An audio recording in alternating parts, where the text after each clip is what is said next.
Evening, everybody. Welcome to another live episode of The Breakdown. It is Sunday, April 19th, 2026. I'm your host, Nate Pike. We have so much to talk about tonight. So let's get right into it because it's going to be a bit of a funny structure tonight because we're doing our deep dive right at the front end of the show for a number of different reasons, but we're going to have some fun with it, hopefully. So, but we got lots to talk about. We're going to be talking. We got a little deep dive on the separation stuffs, and some of the new players coming to town. Province, that metaphor failed. We're talking about AISH. We're talking about the healthcare system. We're talking about electoral boundaries. We have so much to talk about tonight. So let's get right into it. And to start with, we got to address the fact that one of the side effects of any sort of major political movement, for good or bad, is that when these movements happen, there's a lot of people who want to find ways to be involved. Some might suggest find ways to monetize them. And that's just the reality of any political movement. Is people are making money off of the F Trudeau stickers. They always were. People are making money off of the I think it's called Rise of Alberta hoodies and throw rugs and everything else. If I'm getting that name wrong, I think Keith Wilson would probably be the best person to correct me on that. Open to correction, by the way, fully open to correction if I got the name wrong. There's lots of that, and we're seeing new players introduce themselves. And I want to be very, very clear: I'm not suggesting in any way that any of the people that we're going to be talking about are in it for the monies. I don't think that I'm the person who needs to be asking those questions. But we saw on Friday, in a shocking twist, it turns out Rebel News is separatist. Because they have announced that they are launching a TPA, third-party advertiser. If you're used to the American colloquialisms as Alberta politics gets more and more American, PACs, political action committees, is another word that's used to describe it. And in fact, Ezra Levant used a super PAC as a way of describing the Act for Alberta third-party advertiser that the Rebel News has created in order to help advance the separatism agenda. So, like I said, shocking news. The Rebel News is a separatist media organization. It's very common for news outlets to take bold positions on political issues to the point where they hire and create third-party advertisers. I can think of exactly 0 times in Alberta's history where a media outlet that purports to do journalism has created their own TPA to advance a political agenda. I could be wrong. I'm just saying I can think of 0 times where that's happened. This is somewhat new territory that a journalistic, I'm air quoting that just for clarity, outlet would take such a bold position on a political thing. I'm not, to be clear, I'm going to reiterate, I'm not going to ask the question as to whether or not this is a grift. I'm not going to ask that question. I don't feel like that question needs to be asked on this show. I just don't feel that that's a question that I need to ask. So there's that. But it's not unprecedented. We've seen a number of different players get into the game of advocating for or against the referendum questions and the likely referendum questions. To be clear, there's 9 referendum questions that Danielle Smith has already committed to putting on the referendum in October. And then there's the Thomas Lukasik one. To be clear, and I want to put this out front as I'm talking about all of these high-profile individuals who may or may not be making personal money or building databases for their own personal use. Confirmed with Thomas Lukasik from Forever Canadian, he's not getting a salary. So while there will certainly be political operatives who are they're having their salaries paid. Let's say it that way. They're having their salaries paid via donations to either third-party advertisers or to political parties. The NDP has gotten in the game, by way of example, and I don't think there's any question, any doubt that the NDP will be soliciting donations. Those donations will go to the NDP coffers. The NDP will spend some of that money, hopefully most, on the campaign against the referendum questions. But they don't have to. They're a political party. They can take that money and they can buy the little cheeses that you get with the wax that you get to unpeel. They could do that. They could just buy a lot of those. It's the cow on the package. They could buy a lot. They could just spend all the money on those. I don't think they will, but they could, because they're a political party, and when you give them money, they have no obligation to say, yes, we will use this to buy specifically this. So there's that. Thomas Lukasik has confirmed to the Breakdown he's not taking a salary. His is purely a voluntary role, and that's one of the things. And I'm going to put my bias up front here. The Breakdown's been following and interviewing Forever Canadian since they pretty much became a thing. I think we were one of the first media outlets to have conversations with Thomas. We had them at our live show last summer. We've been following the Forever Canadian thing, and I respect the fact that he's doing it for volunteer. I respect the hell out of that, because it divorces any suggestion that he's doing this for personal gain. He's been very, very clear about his databases, that the database that was generated and made for the referendum, all of those referendum signatures, that's not something that he's keeping. Now, he'll be building a database after in the run up to the referendum for sure, because you got to manage a campaign, but he's not taking any money out of it. I respect that. That's my personal opinion. Do with that what you will. We also saw. I thought I was going to be able to get farther before I got the giggles. I did not, obviously. We also saw a week today, Sunday, last week, big day. There was a new player that came to town. I'm so proud of this graphic. We have some graphics tonight. For those of you that are audio listeners, I apologize, because a lot of the tongue-in-cheek humor is really in the graphics tonight. But we got this graphic. We're going to play with it tonight. This comes because on Sunday we received from multiple people a little bit of a DM, a message, and you know who I'm going to let explain before we get to the Carter tweet. I'm going to let the Strategist podcast explain what happened on Sunday. I'm going to let them speak for themselves, because they did a whole episode on it. There's lots of people who have their own political parties, and I was a little jealous, Zane. I thought to myself, I'm just going to take one just for shits and giggles, not to actually save the province from impending doom. But here we go. Just for shits and giggles, just for myself. Let's tell people what the hell is going on, because the Breakdown reports yesterday the following screen cap of the following text message. Hey, I am working with a province-wide team of concerned Albertans to defeat the provincial referendum questions. Can you help? We're using the Alberta Liberal Party as a vehicle to support our organizational and fundraising efforts. There are a lot of reasons for this that I'm happy to explain. To start, we need people to buy the memberships and attend the AGM on May 2nd. Let me know if you'd like to join our Signal chat to get more details, or reply to this text. Breakdown says, from the DMs, looks like the Alberta Liberals are the target of a hostile takeover. Stephen Carter, can I ask you a question? Sure.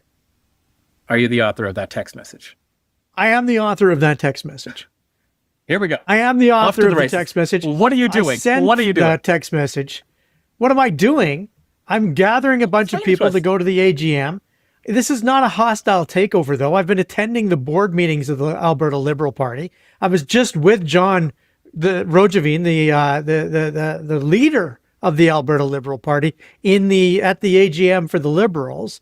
I mean, this is insanity that we got a hostile takeover here. This is the point of the exercise is to take over a vehicle. The point of the exercise is to take over the vehicle. It's not a hostile takeover. At worst, maybe a hostile makeover. I don't know. Assuming that all cards are being played on the table, maybe it's not so much of a takeover. Mr. Carter was not happy with the breakdown at all. On Sunday, he tweeted this out to the ether, which I love for so many different reasons. Retweeted the breakdowns tweet with the screenshot, which we did receive from multiple people, to be clear. His tweet: morons. Did they check with the Liberal executive or the leader? No. Fucking morons. Intelligence of gnats. I mean, first of all, we did reach out to the Liberal leader. So, do with that what you will. So, I mean, Carter's just wrong, which is not entirely off brand, as we'll see as we get through this segment. But it's the morons part, kind of phoning it in. It's the intelligence of gnats insult that I love. I love that so much. I don't know whether that's more like 1965 Lex Luthor style ranting. I might be willing to go with the 80s, Gene Hackman, Lex Luthor style ranting. It's the late 70s, early 80s, Gene Hackman, Lex Luthor. I could see that being like a Lex Luthor type of insult. I think Lex Luthor would be able to deliver it better. But on the other hand, it's such a dated insult. It has almost the feel of like that's an old timey kind of insult. It has a very, very specific feel. And we were trying to figure out how to best articulate that, because it does kind of have a little bit of an old man yelling at the clouds kind of vibe with the intelligence of gnats.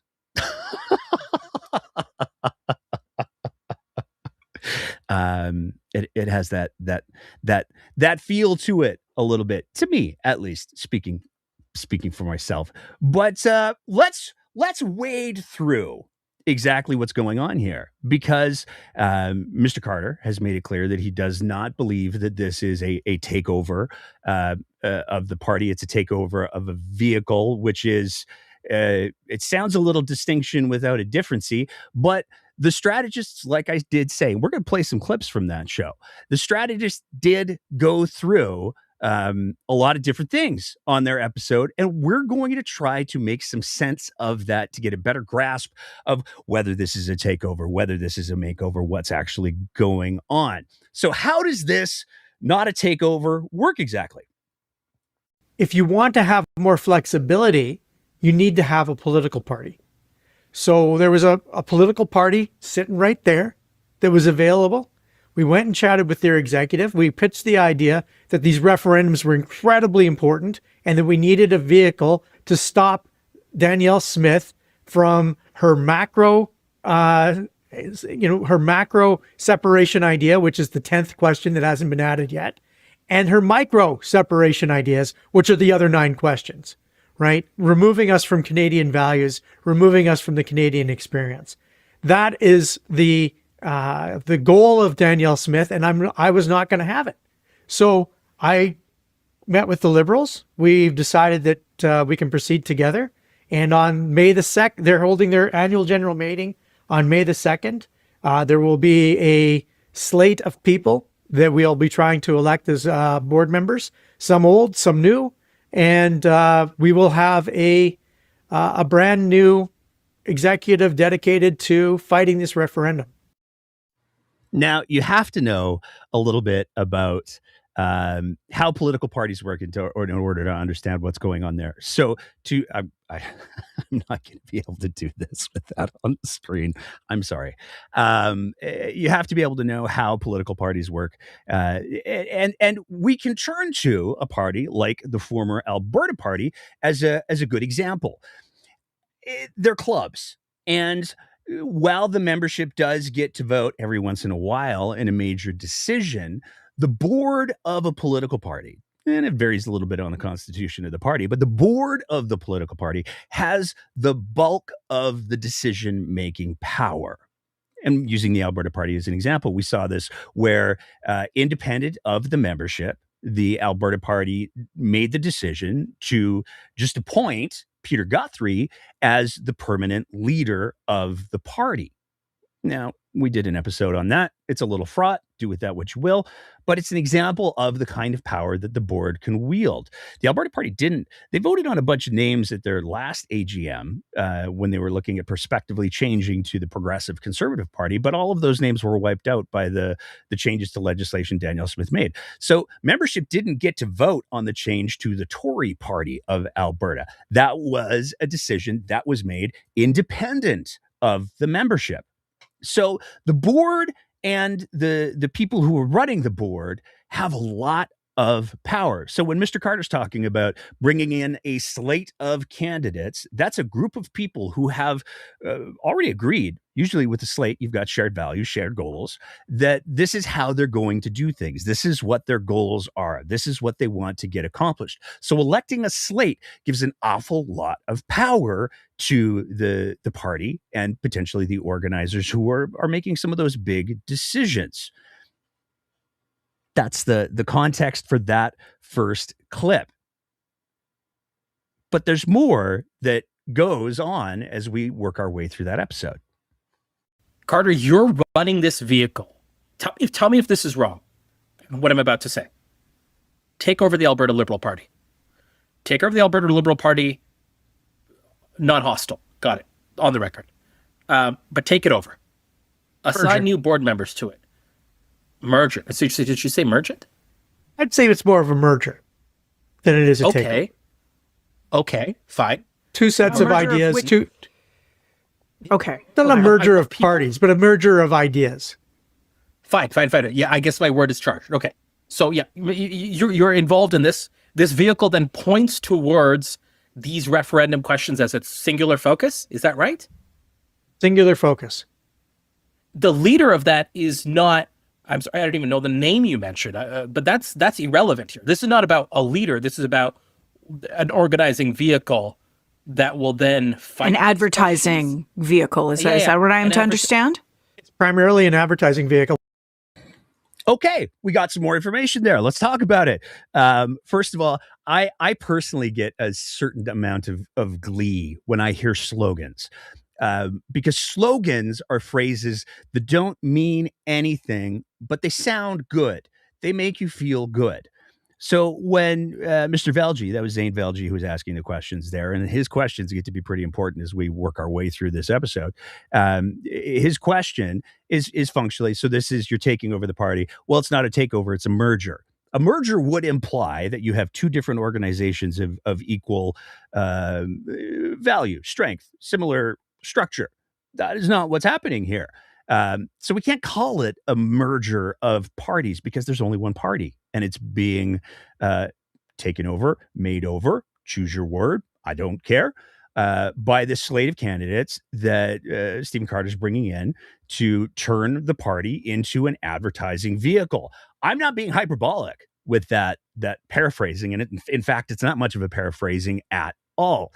But the merger of ideas, that's a slogan. Sounds good. Doesn't mean anything, though. But it's the last bit of that little clip that really gets to be quite important, because it becomes, the intent is not to revitalize the Alberta Liberals. The intent is not to set the Liberals up to be a progressive or a progressive conservative type E party. I'm just saying that because Mark Carney. It doesn't have any of those pieces at play. That's not what's going on here. This is to repurpose the structure of a political party, because this one was just sitting there available. I didn't realize they had a for sale sign up in the window. And that's the function of this exercise. And that's really underscored by the fact that they articulate in this new organization, political party, the leader doesn't even matter. Now, to be clear, allegedly, John Rajavine, who is the current leader of the Alberta Party, not the Alberta Party, the Alberta Liberal Party. John Rajavine, who's the leader of the Alberta Liberal Party, has tendered his resignation. He's got one foot out the door. So there, in theory, should be a new leader soon, but it's kind of hard to imagine who'd be willing to pick up the torch as leader when you have Stephen Carter, the architect of this whole strategy, saying the leader doesn't matter. But it got even more pointed because it's very clearly purely an exercise in accessing the advantages of having a political party without having to worry about being a political party. Carter spells it out. Was the 1A consideration coordination, or was the 1A consideration money? And I know you've said both, but I'm curious to add, like, for you, what's the biggest thing? To be able to coordinate freely, or to be able to, like, have a structure that had, like, that would remove the cap on your 600,000? I think that it's fair to say that being able to offer a tax receipt and not have a limit is probably the most important part. There we go. It's about the money. And that's not a new phenomenon in Alberta politics, to be very, very clear. There's many stories that have been done by many progressive news outlets and other news outlets as well. They kind of soft shoe it a little bit, but there's a lot of progressive news outlets that have reported on the pro-life party of Alberta, who unabashedly take the same strategy. They tend to be the third largest fundraising party in the province. That's not hyperbole. You can go check Election Alberta numbers. They are consistently the third largest fundraising political party in the province, and they only ever run one candidate. And the reason why they only ever run one candidate is because they don't want to be a political party. They want to be an advertising party. They want to take advantages of all of the advertising benefits, spending benefits, tax receipt benefits, all of those sorts of things that you get when you have a political party. They can't do it as a charity, so they do it as a political party. Another way to think of this might be, in effect, Stephen Carter wants to do the same thing that True North did, in that True North took over a registered charity so that they could issue tax receipts and get bigger donations and better donations and enjoy the benefits. Whether or not it's a good faith or a bad faith exercise, at least the pro-life party is honest about it. True North, they've kind of, we did an episode on that. And Stephen Carter is being quite unabashed as to what his goal is here. He does not want to revitalize the Liberals. He doesn't want to save the Liberal brand name. He wants access to the benefits of being a political party in order to run a campaign against the referendum questions. But there's a lot of questions that come into play with that. I talked about the fact that Mr. Carter. I talked about the fact Mr. Kasich is volunteering with his campaign. And I do think that is a question that some people might want to have the answer to. And we actually tried to ask somebody who showed up in the breakdowns replies, who very, very clearly had a inside knowledge of all of this stuff as to whether or not this was going to be a volunteer-based program or whether people were going to be pulling salaries. We didn't get an answer. So do with that what you will. But it does raise an interesting question. It's not uncommon that political operatives, whether it's strategists or social media experts or any of those things, pollsters, it's not uncommon that once they start working for a political party, they start pulling a salary. And usually, pretty much every circumstance, it's not the membership that get to decide what the salary is and who gets it. Usually it's the board who gets to make that decision. So do with that, again, what you will. But there were some problems that came up in the course of the episode. We're going to highlight a couple of those. When I was talking to Chima Nakendram yesterday or the day before, who's working with Nahid Nenshi, obviously they're very good friends, and he said, "Well, will this compete with the funds?" And I'm like, "Well, the good news is it's not like municipal elections where all the donations have to be less than $5,000 in aggregate. You can give $5,000 to the Liberals. You can give $5,000 to the NDP. You can give $5,000 to the UCP for all I care. But you're not constrained in your in aggregate giving, except you can only give certain amounts to constituencies, right? But that won't be relevant in this campaign because it'll be run out of a central party. Now, there's a couple of things that I want to pull out of that clip because I think that they're really important. Just my opinion, do with it what you will. In that clip, Stephen Carter, the political strategist, who's been an operative in Alberta politics for quite some time, who is the architect, ostensibly, of this campaign to take over the Liberal Party and turn it into an advertising vehicle in order to fight the referendum. Noble goal. I take nothing away from that. In that, he says that with the referendum questions, if you're donating to a political party, he says it with his full chest. He's very confident sounding. You can give 5,000. You can give your limit to every single political party. And we're going to get to the factuality of that in just a sec. But here's the thing that's important to highlight. In that moment, former NDP MLA and minister Shannon Phillips, who's also one of the co-hosts of the Strategist, said, yeah, that's right. And this is where knowing that you're dealing with a communications person gets to be very, very important. Because when somebody is good at speaking in slogans, when somebody is good at saying something with confidence, it's very, very easy to believe them. Unfortunately, or fortunately, depending on how you choose to look at it, there was some fact checking that happened. Okay, Carter, are you sure that contributions are not aggregately considered? My reading of it is that it is. Like if I give 5,000 to the New Democrats, which I do, you're iced out. I thought I was done. I'm pretty sure you can give it both. I'll have to double check. I don't. Not to make this awkward for you, but then there is a zero-sum game that is. My reading is that it is an aggregation. So my reading is the Elections Alberta says you can give a maximum of $5,000 per calendar year to any combination of political parties, constituency associations, candidates, and leadership contestants. Yeah. And so the fact here is that if this is true, and I'm sure by the time we air this or even in this episode, Carter, you might be looking it up. Looking it up right now. Yeah, okay, you do that. But Shannon, if that is indeed the case, let's go down that path. Then the mow your lawn thing is actually like... there's a bit of risk there. There's two competing campaigns on the same thing. There's one run by the NDP, and there's one run by this institution. I mean, my advice, if that is the case, my general orientation would be, okay, then, let's get there first. Or does your research yield the same results as mine does? Yeah, but I really don't think it matters. I think if you're an NDP donor, you're going to be an NDP donor. If you're not an NDP donor, then you're going to be open to us. And that's it's going to be different pools because we're different. We're running very different campaigns.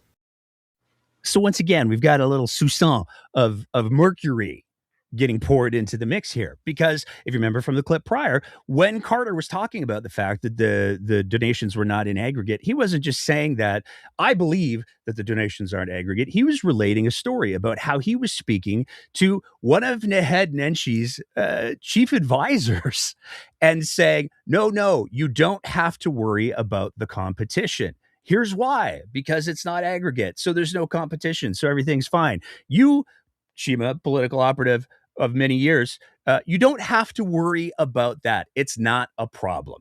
And then when confronted with the reality that what Mr. Carter said there was patently false, his response was, well, it doesn't matter anyways, because if you're in this camp, you're going to be in this camp. If you're in that camp, you're going to be in that camp. But what are you going to do? So there's some inconsistency there. Because in the first part, he's talking about how it was a defined problem that he was trying to disarm for another political operative. And then he says, but it doesn't matter anyways. There's some inconsistency there that is, again, a sign of a very, very effective communicator, but it also emphasizes the caution with which a person might want to approach the information that communicator is sharing. And this gets to be even more apparent, especially when we're talking about, do the Alberta Liberals survive this referendum exercise as a political party? Does the Alberta Liberal brand survive this exercise by Stephen Carter and co? Because the answer seems to be no. It makes me very, very nervous that they wouldn't have something on their material saying authorized by the Alberta Liberal Party. Has to be, there would be a piece on the bottom that says authorized by. Okay. And then, so this is good. I wanted to give Carter a break. Hold on, finish your thought, because I feel like you've got one more thing to say, Shannon. Finish your thought. I've got one follow-up, and I want to come to you, Shannon, with some follow-up questions. well, when it says authorized by the Alberta Liberal Party or the Liberal Party of Alberta or whatever the registered name is, does that not then spark even more confusion among the electorate? Also, it's just all part of the no. Are you going to change you're going to change the party's name to like the Party for Canada or the Party Against whatever? Like, you know what I mean? Like, call it something else. Is that what's happening here? I think there's going to be a robust discussion about that. Okay, yeah, that means yes. Robust discussion is a political for yes. And Zane's not wrong when he says that. Robust discussion is a way of saying, I've already made up my mind. I know the position that I want to take. And by extension, if Carter's had significant input, I'm just speculating, on the members of this slate that is being put forward by Team Carter to be on the board, then there's an argument to be made about questions of influence there. And if you listen carefully to what Carter said there, when Shannon Phillips was like, it's still got to say authorized by the Alberta Liberals, and Carter was like, authorized by, it has to say authorized by. And then he didn't say the name Alberta Liberals. And in fact, he said it'll all be part of the no campaign. So that, and you might listen to that interpretation and be, I don't know about that. But here's the thing that you need to understand. Current, and yes, he's got his foot on the way out the door, leader John Rogeveen has been very, very candid with City TV News that a name change is an absolute non-starter. It's absolutely not something that he or the current executive will tolerate. But that clip was not the only time a question of a name change came up. Okay, so you've got a fundraising plan. You've justified why this vehicle. This is interesting. Find this the seeding of other smaller campaigns, should the money be there. The merger of these ideas. Changing the name, it's going to be a yes at some point, because obviously it's a liability. You literally can't fucking put Alberta Liberal on something if you want to convince more people. Like, I get where the feds are right now from their broader brand perspective at an all-time high, but like still, like you're going to figure something out with the name, right? Like, this is me saying that, not you saying that. My question comes back to will this just be like the united way of campaigns where you're funding other things? Or will you, when you say fill the gaps, are you going to try to take like do you have a line of messaging and an air war you want to run yourselves that you want to push here? Like, that's what I find really, really interesting. It's a great question. And we don't have the answer to that right now because we don't have the spokesperson right now. Not going to be your leader by default, right? To be clear. And one of the big questions is, what do you do with a leader? Do you pick leaders? Do you pick multiple, leaders of the campaign? Forget about the idea of leading the party. Just move that aside for the party's right just a vehicle. Yeah. I agree. It's just I a vehicle. That now.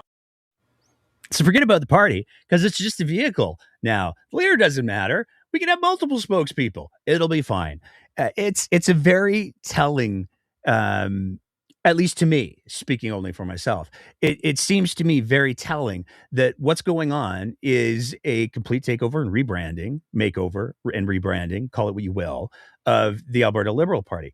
And I think that there's maybe some questions that need to be asked about the confusion that seems to exist. Because on one hand, the messaging from the Alberta Liberals has been, we're willing to work with people. We want to work with people. We're absolutely not open to a name change. The strategy that you've just heard Stephen Carter articulate is, we're going to put up a slate of candidates for board positions. We're going to, the leader doesn't matter. there's obviously going to be robust discussion around whether or not the Alberta Liberals even get to keep their name. And as I talked about with the Alberta Party, we have seen political parties change their names without the membership having any say. So the election of these board candidates and who runs for the board gets to be a really interesting question. And there are very real questions to be asked about the forthrightness with which Mr. Carter is presenting his plan and argument, given the dissonance between the public statements of the Alberta Liberals and his stated positions on his show. But there's another little wrinkle in the plan. Any lessons or insights from Olympics or Calgary Party or recent political initiatives that you're going to apply here, or successes that you've seen? The Olympics was a fucking nightmare because we weren't able to raise money. And that was in part because there was a number of people who didn't want to give any money to anything that involved me. That frustrates the hell out of me. That was a consideration here as well. Should I be the one driving this thing forward? And at the end of the day, I decided I have to take action on something that I believe in. Yeah. Right? Others, I could wait for others. I know that, Ken's got something going. I know that Thomas has got something going. I know that Avnish in Edmonton's got something going. We could leave them all. I could leave it all to them. But none of them are going to think the way I think. So, a lot going on in that clip. We're going to explore some of it over the next little bit here. There is something to be said for if you have skills and you want to contribute to ensuring that a political thing does or doesn't happen, there is something to be said for putting your commitment to and your efforts and your energy behind something that exists. If nothing else exists in that space, then for sure, I would argue that's exactly what Thomas Lukaszuk did. I would 100% make the argument. Thomas Lukaszuk recognized that there was nobody really stepping up to run against the separatist referendum that was incoming. He did his own referendum campaign. He built out a tremendous amount of support from the grassroots of Albertans. He's following through with that. He's doing all of that on a volunteer basis. I have no problem saying I promoted the Forever Canadian petition because I have this little podcast with this little bit of audience, and I had him out to the live show, he had a table at the Breakdowns live show in Edmonton where people did sign because those are the skills those are the I don't know, skills or benefits or the word escapes me at the moment. That's what I could do to contribute to Forever Canadian. I don't have the need or the interest to be the main person in a campaign. I don't need to be the person to have ownership of that because Thomas is doing, in my opinion, already a very, very good job of that. I think that the NDP are going to do a very, very good job of being an opposition party that has members in the legislature that will be using this as a way to build their party, but also hopefully to speak effectively as to why Alberta should stay in Canada. And they have the ability as a political party to speak to all of the referendum questions. So if it feels like there's a little bit of duplication going on here, it's because there kind of sort of is. With this maneuver, there will now be two political parties that are on the stay side that are going to be competing for those donation dollars. That's the reality. There's also the Forever Canadian, which is not a political party, that will be doing their own thing. So there's no shortage of ways for people to get involved. But the other thing that is important to contextualize is the comments that Carter made about people not wanting to donate money to the Olympic bid. For anybody who's unfamiliar, I think it was 2018. We'll get to that in a bit. Stephen Carter was part of a campaign to bring the Olympics to Calgary. And that campaign was not successful, let's say. Carter says himself, the reason for that is because people didn't want to give him money. Why didn't people want to give him money? Let's explore that for the next little bit. And in order to do that, we're going to rely on reporting from a number of sources. But predominantly, one of the big things that we're going to be relying on is a story from the Sprawl. This is, for anybody who's unfamiliar, I am a huge fan of the Sprawl. They are a sticker on my water bottle. They do really, really great reporting, particularly local reporting. And back in 2022, one of the Sprawl reporters at the time, Taylor Lambert, did a interview piece where he spoke with Stephen Carter. And it sort of told a little bit of the history of Stephen Carter and his experiences in politics.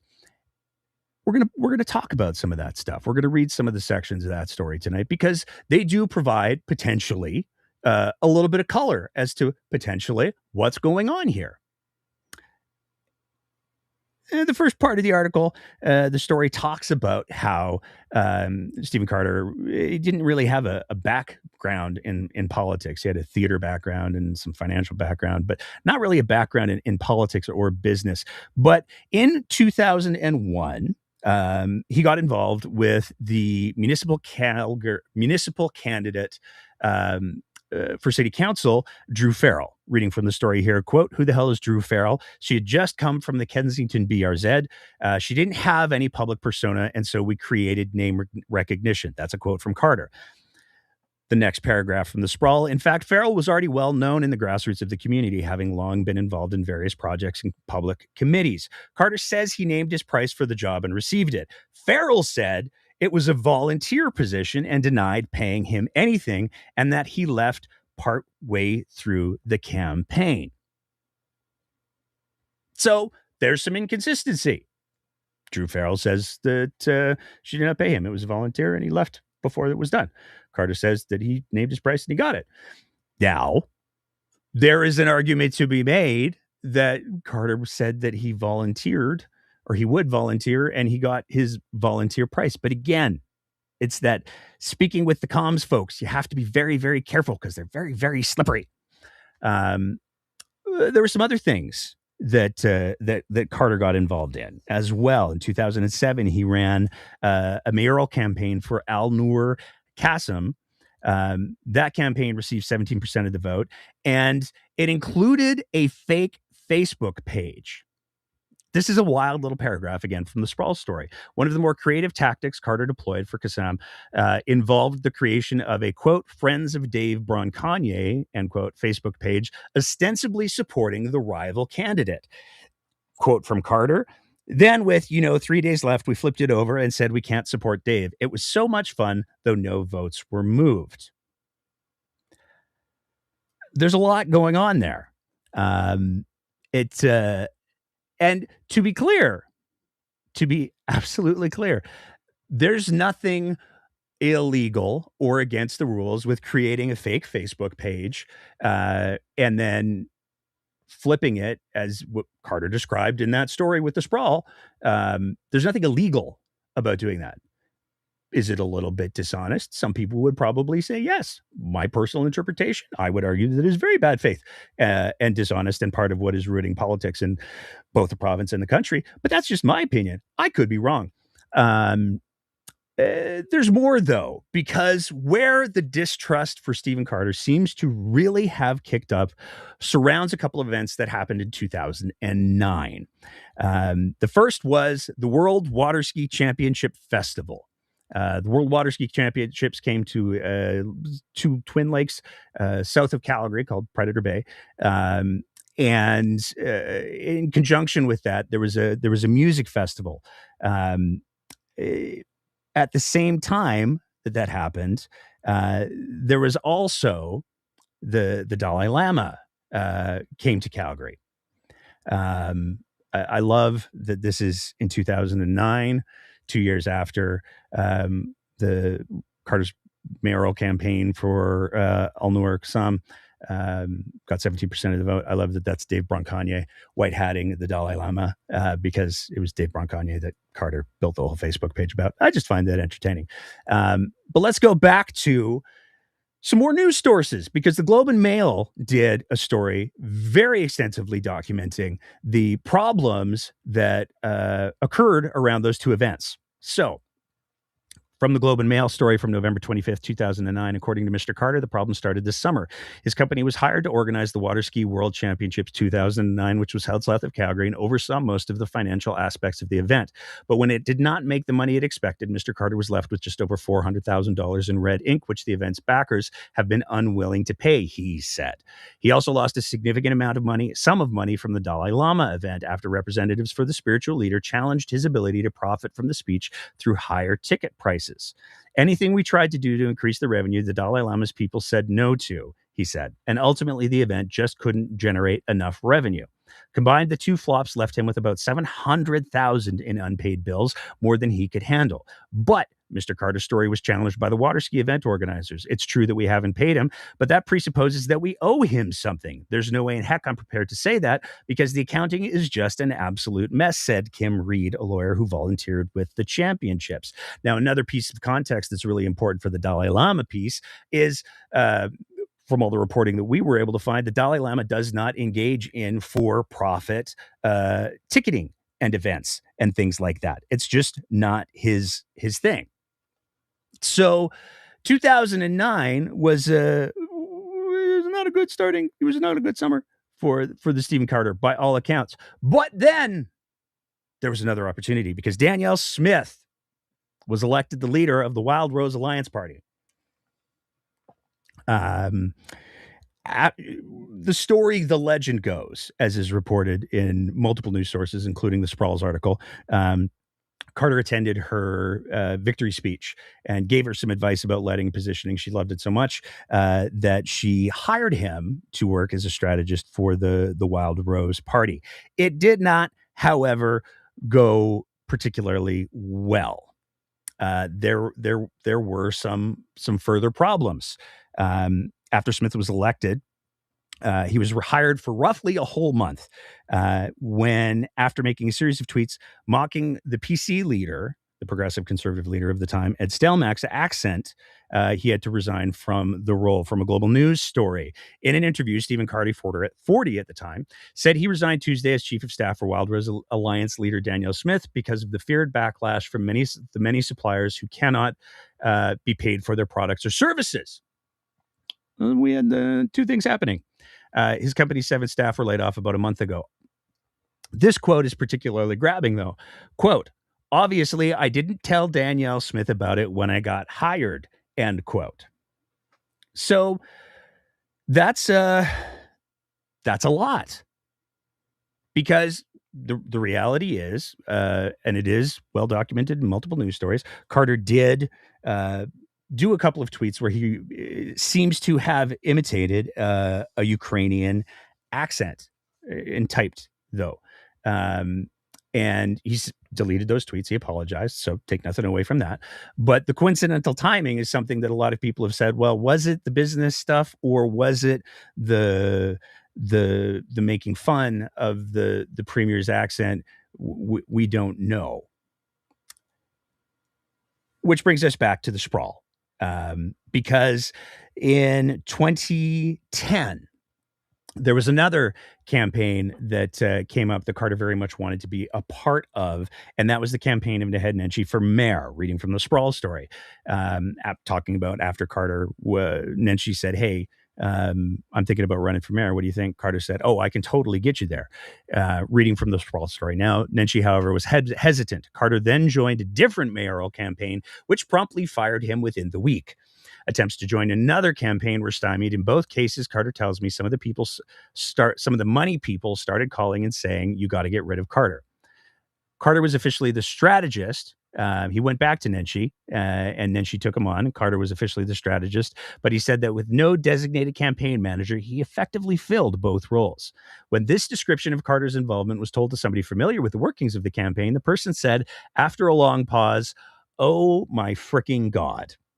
The other version of events, which multiple people familiar with the campaign confirmed, is that Carter was hired by Chima Nikemdrim, who is the person he was referring to telling the wrong election donation information to, just recently.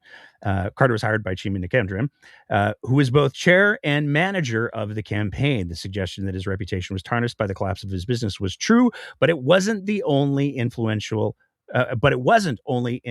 creditors angry about losing money. He was persona non grata in the community, said one source. People didn't trust him after the Carter McRae debacle. But then she, as is well-documented history, did win. And then promptly did not hire Carter for any roles with his universe.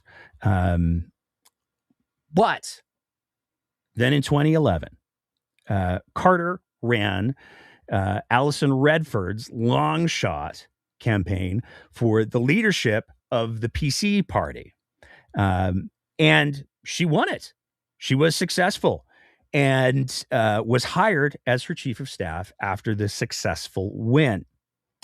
And this is where things get complicated and we get back to this picture, because it wasn't very long after that the Sun and I believe it was actually Rick Bell, back when Rick Bell spoke truth to power, highlighted the problems with the whole water ski concert Dalai Lama debacle. This is quite literally the front page of the Sun. The headline, Carter's face on there, chief of stiff, because he stiffed a bunch of people for the bill, allegedly. So do with that what you will. There were problems, though, and the source of those problems are up for some debate, let's say, because it wasn't very long after the next election, which came right after the PC leadership race, to be clear. So there was PC leadership race, and then a provincial election, and then Carter was fired again. And there's again some versions of the story that are talked about in that Sprawl article. So he says, he being Carter, again from the Sprawl article, he says he was banned from Redford's car within 1 week because he wanted to make use of travel time by getting work done, talking about policy or strategy or ministerial directions when she would rather relax. And then this is where it gets complicated, more so.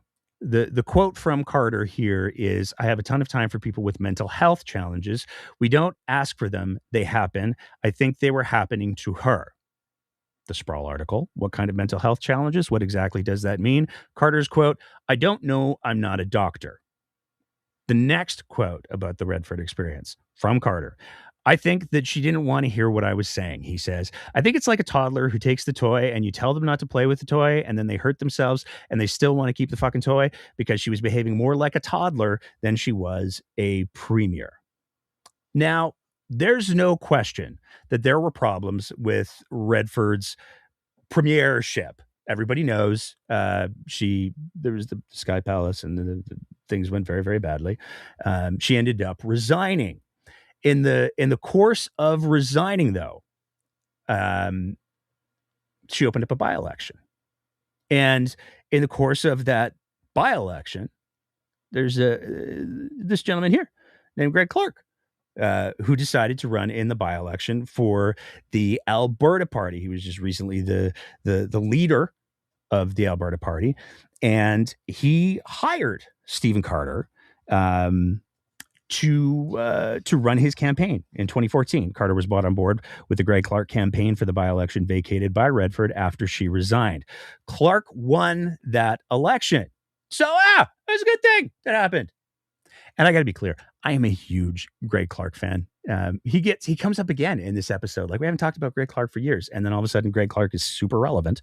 But I'm a huge, he's just a decent guy. He's just a good guy he was a good guy in politics. Everybody knows I got my ass kicked in the 2019 election with the Alberta Party. I have no problem taking ownership of that. And as I've said in many other places, including on this show, I'm very happy that I did because I got the breakdown. So I feel like I still won a prize. My consolation prize was better than had I actually won the election, and I do believe that. But Greg Clark was the reason that I joined the Alberta Party in the first place. So I got a lot of positive things to say about Greg Clark. I'm very biased in that regard. And that's probably why this next bit kind of sticks in my craw, because Clark won that election from this story here, but just 2 years later, Carter is on the record as saying that he made an argument to the Alberta Party board that Greg Clark needed to step down as leader in order to grow the party, even though Clark had just brought on Karen McPherson via something of a floor crossing, and Rick Fraser also joined the party as the third Alberta Party MLA. So to recap the story a little bit, Greg Clark, time for a little water, sprawl sticker. Greg Clark hired Stephen Carter to help him get elected. And in the run-up to the next provincial election, Stephen Carter made an argument to the Alberta Party board, who again have an awful lot of power, that the best thing for the party would be if Greg Clark stepped down, and then they had competitive nomination races. Which is ironic, because when Carter wanted to talk in the Sprawl article about how he felt about having people be disloyal to him, he was pretty clear. There's an expectation of loyalty in this business, Carter continues. Nenshi didn't have any loyalty because he didn't recognize my contributions. Allison did. Allison knew that she wasn't going to ever be reelected if she didn't have me, but she didn't want to hear no. So it's a little dissonant to say there should be loyalty in politics. Just a couple years, that interview was, I think, 4 years after making the argument that the person who hired you to get them elected to office should step down as the Alberta Party leader out of, I don't know if that's loyalty. It does not feel like loyalty. It feels like something else. I'm not sure what the word might be. Could be opportunism. I don't know. But it's ironic. It's ironic. In 2015, he started his podcast, The Strategist, with Zane Valji, who's still on the show, and Corey Hogan, who I'm told intermittently makes appearances despite being elected as a member of Parliament. As we talked about earlier, in 2018, he tried to put together a campaign for the Olympics, but as you heard Stephen Carter tell it himself, it was unsuccessful. He attributes that lack of success to the, as you heard in the clip, the donor class refusing to put up the money to support the campaign, which brings us to 2020. And I want to be clear, as I'm listing off all of these little waypoints in the Carter journey, the Stephen Carter journey, this is not intended to be complete. He's worked on a lot of different campaigns. These are just the highest profile ones. And this was certainly one of the highest profile ones for a long list of reasons. In 2020, he took on Jyoti Gondek's campaign. And after Jyoti was successful in her election campaign, she hired him as chief of staff. But even that period was fraught with Carter's approach, we'll say, to things. Maybe he was a little bit too old man yelling at the sky, or maybe he was a little bit too old man yelling at constituents, because during a particularly cold snap, in the middle of winter, there was a decision that was made to remove homeless Calgarians from heated C-train shelters. Now, to be clear, it is not optimal for people to be having to use homeless shelters as, sorry, not homeless shelters, having to use C-train stations as homeless shelters. That is, for many reasons, suboptimal. But when people were asking, hey, why is this happening? This feels like something that doesn't need to happen. Carter had a Twitter exchange that got pretty heated. He said, or they could go to the shelters. Currently, every shelter has open spaces. A constituent replied, shelters aren't always the safest option, especially for women and during a pandemic peak, because this was in 2022. There are people who would rather be on the street, even in this weather, than in a shelter. We need to be looking for solutions for other temporary options while the longer-term solutions are worked on. Carter replied, such as, constituents replied, well, you could ask transit not to throw people out of empty, heated transit shelters for a start. Carter's response to that, even when they were smoking meth, that part was left out of the story. So that is problematic because it's something of an unsubstantiated claim. Presumably, Carter would have inside information as to whether or not they were smoking meth. But if they're the only persons in the shelter, they're the only persons that affecting. And the drug use should not be, and therefore we throw you out in the cold.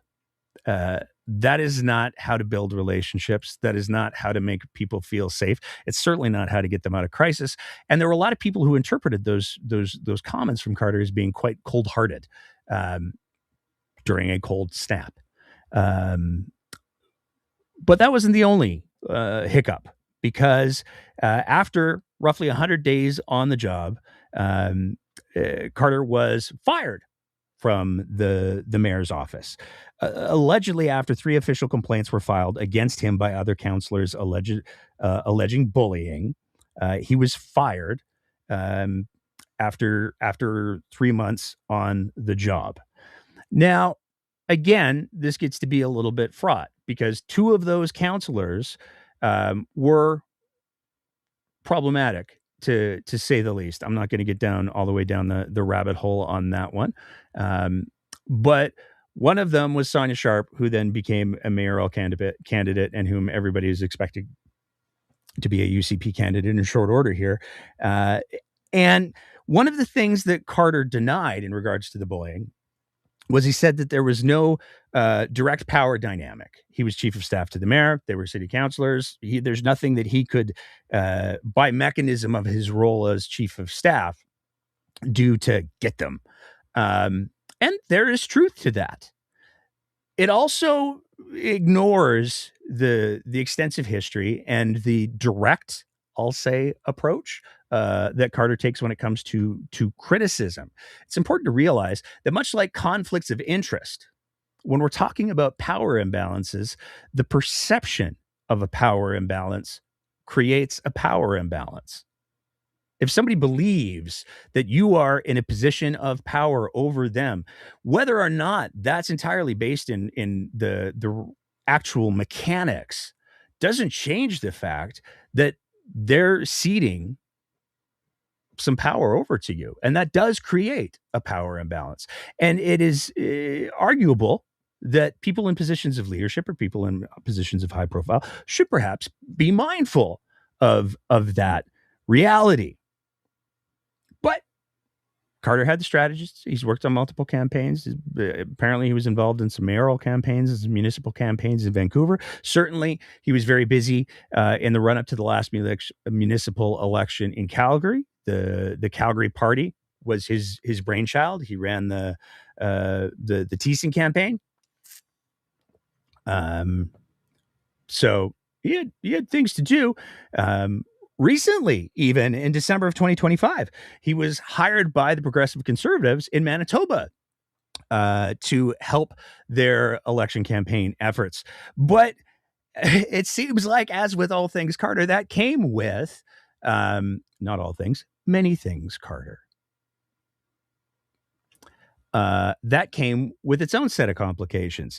A constituency association president for the Progressive Conservative Party issued an open letter where he talked about the fact that he was resigning specifically because Stephen Carter was hired. To read from his letter, the announcement yesterday that Stephen Carter has been hired to lead the party's next provincial election campaign has made my continued involvement in the Progressive Conservative Party of Manitoba untenable.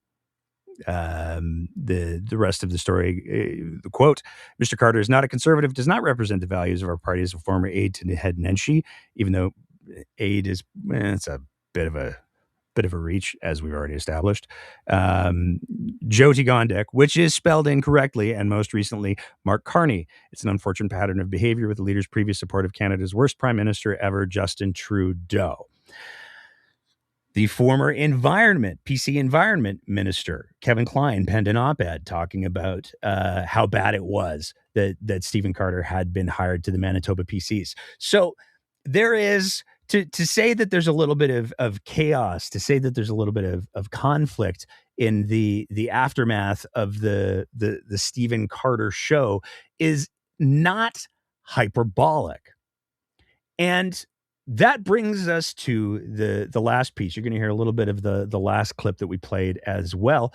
But it really sort of underscores that it's, my personal interpretation of the whole Greg Clark loyalty thing is it's loyalty if Carter gets it.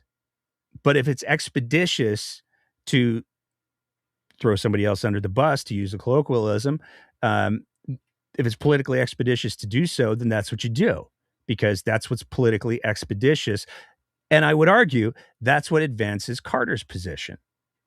And you can kind of hear a little bit of that in this clip. I could wait for others. I know that, Ken's got something going. I know that Thomas has got something going. I know that Avnish in Edmonton's got something going. We could leave them all. I could leave it all to them. But none of them are going to think the way I think. None of them are going to think as creatively as I think about the rules. So I'm going to bring the strength that I have, which is to look at a rule set and say, what is the most advantageous thing that I can do within this rule set? And I'm going to bring that to the table, and then we're going to try and help everybody else. And final thoughts? I don't think I can donate.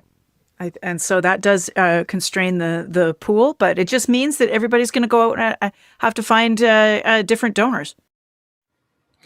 And this is where the problems are really laid quite bare, because if your strongest asset is creatively thinking about the rules, and you got the rules wrong, then maybe that's the time to take a step back and approach things with a little bit more humility, perhaps. Particularly it may be of interest for any people who are looking at the Liberal Party. And to be clear, the Liberal Party has been stuck on suck for a while. Ever since the 2019 election, the Liberal Party has been in a steady decline. I'm not saying, and I'm not a member of the Liberal Party of Alberta. I've never voted for a Liberal Party candidate. They're not my jam. But if there are people who are invested, I mean, they had a few thousand votes in the last provincial election.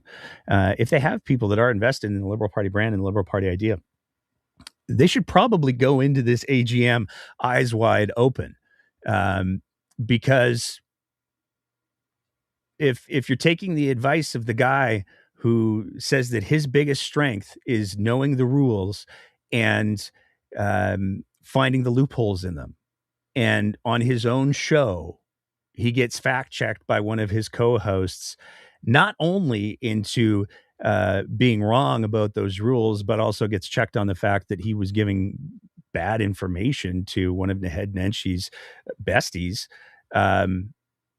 That's some context that maybe is important to keep in mind. And I look forward to the numerous tweets and probably an email from Mr. Carter threatening to sue me for the last hour of this show. But we're not done yet. Oh no, we've got so much more to talk about, because, as I said, we're going to still get into healthcare. We're still going to get into AISH. We're still going to get into electoral boundaries. This is going to be a very long show. I'm sorry. But there were some healthcare developments that happened in the last week, although they were weird because they were developments that weren't.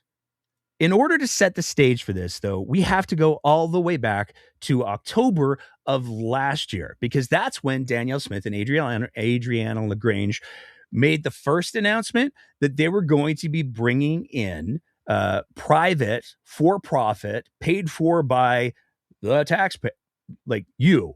It's like buying a Slurpee now.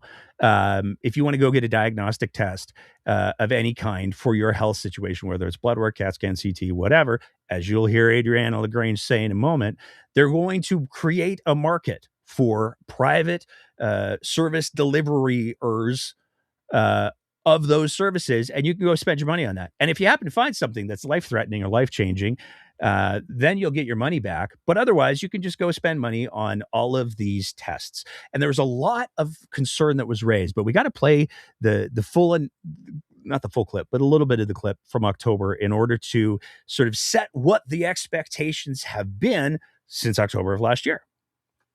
That is why I am announcing today that the Government of Alberta is planning to introduce legislative reforms that will permit Albertans to privately purchase any private diagnostic screening and testing service that they wish. This includes MRIs, CT scans, full body scans, blood work, you name it. If there's a preventative test you wish to purchase, you will be entirely free to do so in Alberta. And that means that health professionals and medical organizations will be free to offer these services privately, and supplemental health benefit plans will be able to insure them. We want to see a flood of investment and health professionals into Alberta to strengthen our preventative health care system for Albertans right across the province, and this will help us to do it. Okay, so we're going to get these private testing companies. They're going to make money. We're going to get the insurance companies. They're going to make money. And you can get any test you want. If you want to get a CT scan, you can get a CT scan. Now, that's, she said, any test you want. That's problematic for a long list of reasons. One of the first ones is there's actually a limit on how much radiation is advisable to be exposed to via x-rays and CT scans. So you can have all the CTs and x-rays that you want is risky. There are risks inherent to a lot of these procedures. Now, a lot of them are minor. A lot of them aren't. The other problem is the results.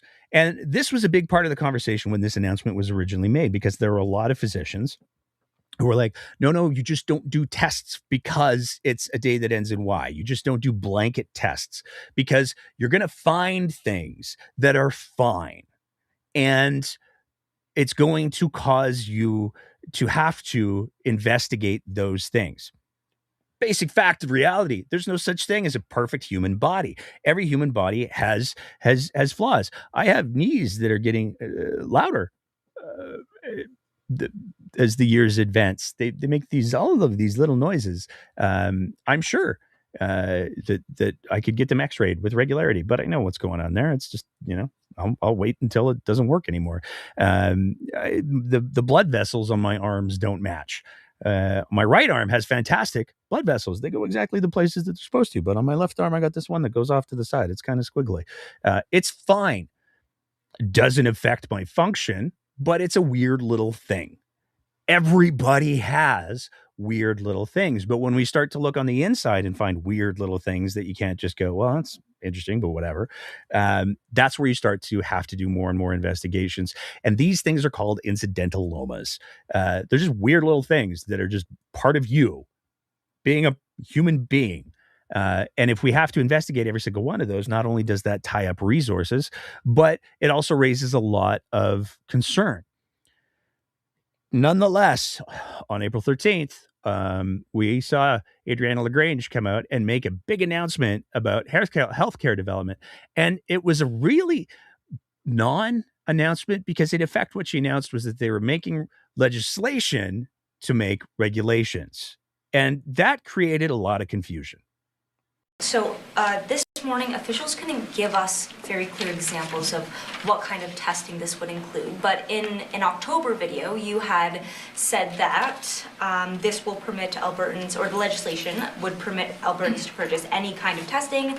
You had listed CTs, MRIs, blood work. Can you confirm that these are some of the testing that would be available, and just provide more details there? Well, we're going to build that out in the regulations. And so it's a little premature to give exact areas that will, exact tests. But if you look at countries like South Korea, Japan, some of the things that they do is lifestyle testing. So you can go in and get blood works that can check your vitamin levels and hormone levels, etc. There is MRIs, there are CTs, there's ultrasounds that are available. We want to make sure that, again, as I said earlier, we're going to protect the public system. So which tests will be determined through the regulations as we build those out. And I anticipate that we will have that clarity for you by fall of this year. But I don't want to presume what we're going to do, because we want, being the first in the country to do this, we want to be able to walk before we run. I want to make sure that we have things in place, and we may start with just one or two things and then build on it. But I don't want to presuppose what that is just yet. We're still doing the engagement and working through those processes. Wouldn't want to presuppose what tests would be included in this new initiative. Certainly wouldn't want to have presupposed in a video that they released in October of last year. Boy, that would be getting ahead of themselves. You sure wouldn't want to do that. Yeah. I'm wondering, so much of this is left to regulation, so can you explain what you're going to do to make sure there's safeguards so there isn't unnecessary testing? Because something the AMA had raised was incidental benign findings that require a follow-up, and if this is about saving money and speeding up access, what kind of safeguards are we going to see? Well, the legislation is enabling legislation so that we can actually develop the regulations. And so as we build out those regulations, we're looking to make sure that, again, the public system is protected first and foremost, that we are able to deal with those referral tests that are already in the system, and make sure that those are prioritized. And then also that there is the ability beyond that for you to go and get that private testing if you so choose. It is not about it's not about creating a situation where there would not be availability within the system. We want to improve capacity, and you have to look at making sure that those private clinics that come on board add to the capacity of the overall system. So we want to make sure that those that are in queue right now are able to get the work and the testing that is required. Now, I'm no healthcare policy expert, but I'm told that one of the really great ways to build capacity inside of a healthcare system is, and I want to make sure I get this right here, it's by building capacity inside of the public healthcare system. Apparently, that's an option as well. Not sure why that's not being pursued. Actually, I am, because that was a question that came up that Lagrange did clearly answer. What if my buddies are saying, you really should get a PSA because it's a good thing to do for prostate cancer. So I go and get a PSA test under this new system, presumably paying for it. I was going to ask about that next. But what do I do with it then? Because I don't have a family doctor.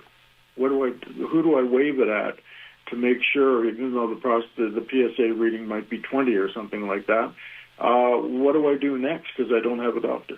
Well, we're anticipating all of those situations. And so, I don't want to get ahead of the regulations, but we have thought that through in terms of who would be able to read those tests, and should that perhaps even be a requirement of those clinics to have someone who is available to read those tests. But again, I don't want to get ahead of myself. The regulations will be coming, and those details will be answered in regulation. So we have a shortage of healthcare workers in the province. We have a shortage of people who can interpret these tests. We have a shortage of facilities that can provide these tests. And so the way that we're going to make sure that the people who are paying in this private healthcare system to get their tests read is by ensuring that there are people who are working in that private healthcare system to read those tests, which will have what effect on the public healthcare system during a healthcare worker shortage. It's a little dissonant. But she was pressed very much as to why these changes and announcements were being made in the way that they were. You provided a lot of details in October. Like you listed the kinds of tests you wanted to have included. You said you want to see health professionals and medical organizations be free to offer these services privately, and supplemental health benefit plans will be able to ensure them. We want to see a flood of investment in health professionals into Alberta to strengthen our preventative healthcare system. And the Premier went into details about reimbursement. She said if someone goes to a private clinic and purchases a preventative health test, and that test identifies a life-threatening condition that had not been previously known by that individual, the government of Alberta will reimburse the cost of that private test to that individual. So we've got a lot of details in October, and now it seems like you're pulling back. Like, has the plan changed? The plan hasn't changed. No, the plan hasn't changed. It's just we need the regulation, the legislation to empower us to be able to build the regulations. And so we had hoped that maybe we could avoid legislation, but as we dug deeper, we actually need this enabling legislation to allow us to build out the regulations where all those details will be determined. Now, there's two pieces to that clip that are important. The first one is that grabbed my attention is I cannot give you any specifics about how this program is going to work. I cannot tell you specifically what tests will and will not be covered. I cannot tell you what diagnostic tests will not be available. But everything that I said back in October is still true. The plan hasn't changed. It's a little dissonant, isn't it? Is it just a little bit sort of, we don't know about that. If you've spent the vast majority of the press conference saying, look, I can't give any concrete answers because we're going to do that all in the regulations. And then somebody's like, okay, but seriously, like, what are you going to change? Oh, nothing. It's all going to be exactly what we promised. Those are two different answers to give during the same press conference, to be clear. My favorite part of the whole clip, though, is where she talks about how they thought that they could just plow ahead with all of this and avoid legislation. So when they made their announcement in October with the big flashy video, with the high production values and all the fancy graphics and everything else that's going on there, they didn't know that they would need to make laws and change laws. They went ahead with that whole announcement without consulting with anybody who knew what the current legal framework was. It's quite the admission. But in case anybody was unclear about what the goal is here, she put a very, very fine point on it. I also wanted to ask you about what the plan is to handle capacity, because by opening the door to folks being able to self-refer and not go to the doctor, there's going to be, presumably, it would create demand. A lot of people are going to want to get a lot of tests done. So how are you going to handle that capacity? Is the plan that you want to see new clinics built out between now and the fall? The capacity is that if there is demand, and obviously people are paying for these tests themselves, there will be a private market that will step in to meet that capacity demand. So there it is. The future of healthcare in the province of Alberta is not, let's make sure there's equitable access to healthcare. Let's make sure that everybody's getting the best possible care. Let's make sure that there's people are seen based on who needs to be seen first. For whom are the interventions going to make the biggest difference? Instead of trying to fix the public healthcare system, which is an achievable goal. Let's be clear about that. Instead of doing those things, we have people who would like to make some money. That's it. It's market. It's supply and demand. That's it. That's the whole ball game. When it comes to testing, we're going to build out this entire private testing system that is going to be profit-driven, supply and demand, and that's what we're going to do. That means that there's a lot of people who are going to be left behind. And historically, there have been people, what's the word I'm looking for? Oh, yes, physicians, to determine what tests are appropriate.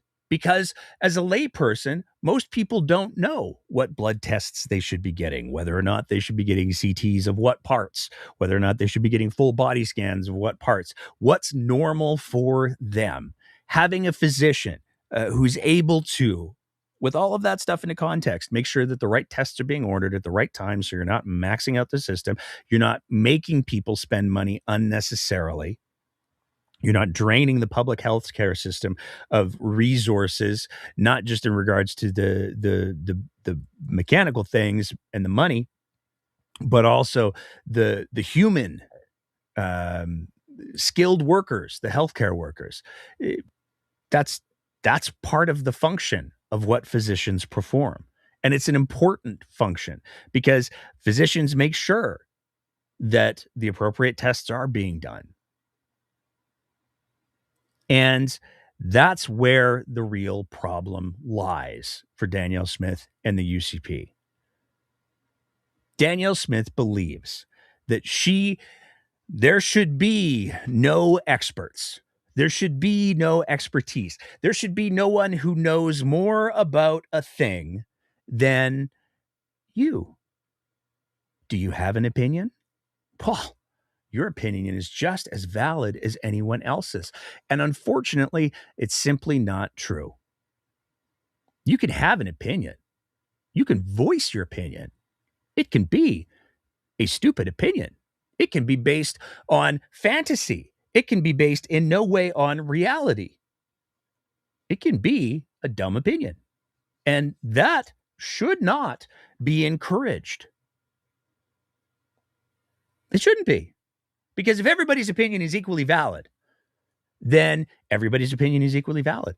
And there's no reasons to try to move things forward, make society better, because there's going to be people, it's just fine the way it is. I like being bigoted. I like being racist. I like being all of these things. I don't want to change. I don't want to be informed. I don't want to be educated.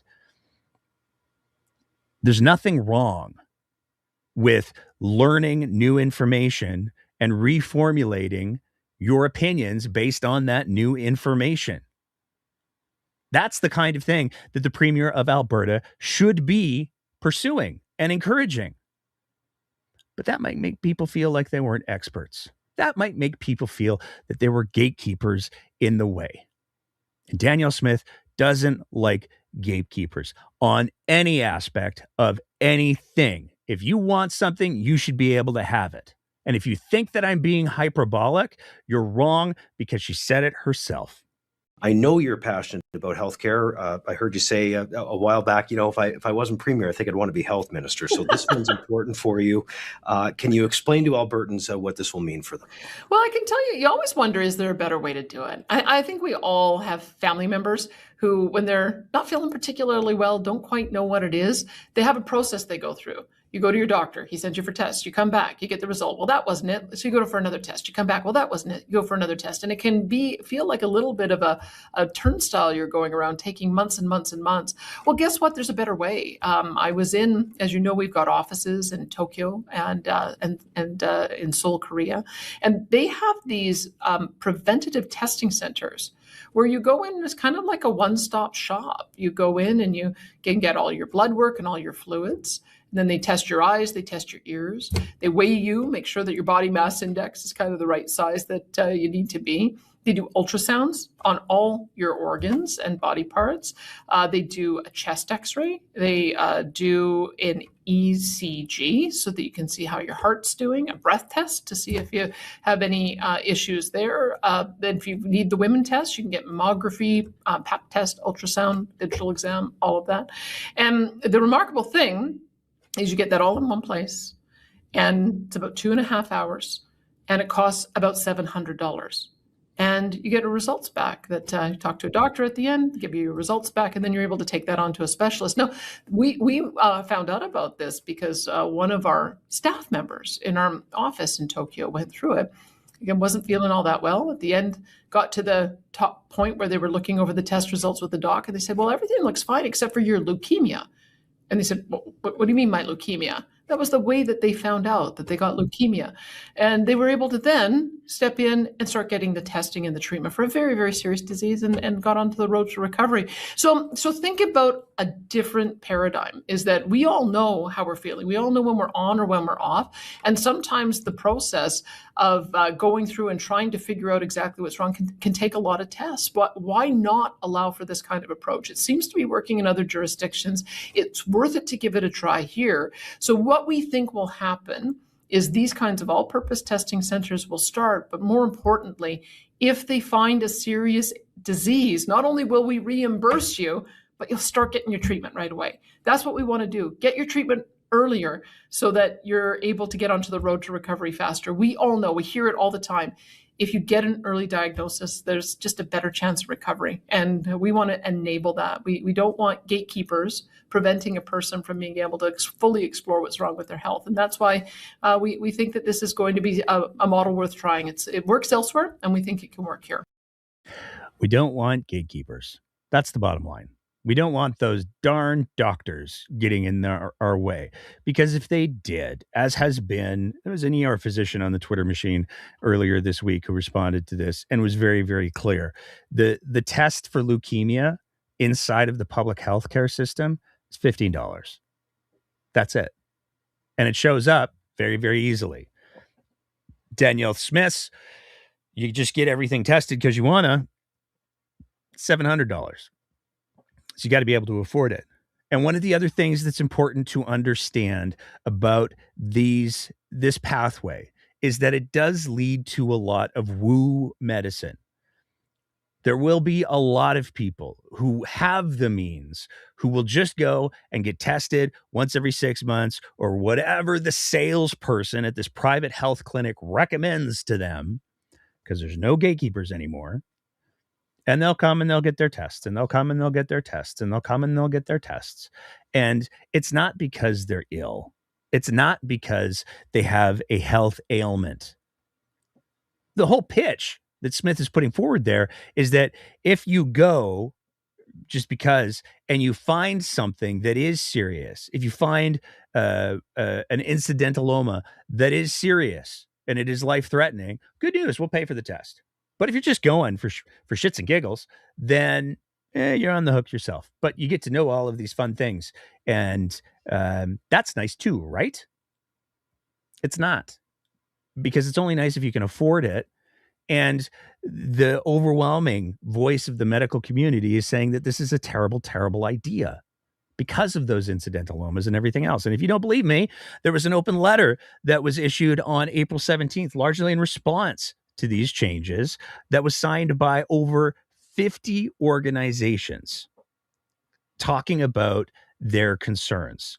Alberta Union of Nurse Practitioners, Alberta, the Health Sciences Association of Alberta, Canadian Doctors for Medicare.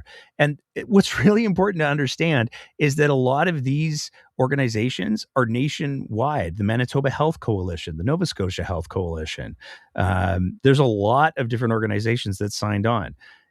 From the letter today, the Health Canada Act and the future of public health care in every province and territory of Canada are in grave danger because of Alberta's Bill 11, which became law in December 2025. Bill 11, the Health Statutes Amendment Act 2025, number 2, allows physicians to treat patients in the public healthcare system while also charging them fees, creating a two-tiered healthcare system for those who can pay and those who cannot. This is a clear violation of the Canada Health Act. Bill 11 also opens the door to private insurance companies, foreign and Canadian, to undermine Canada's healthcare system by offering private insurance to cover medically necessary care.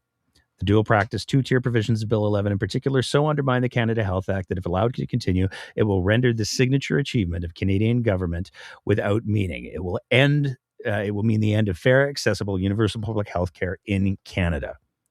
So yeah, this is a really big deal.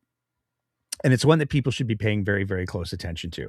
And I get that there is comfort in the idea of, well, boy, though, if I could go and get tested, make sure nothing's happening.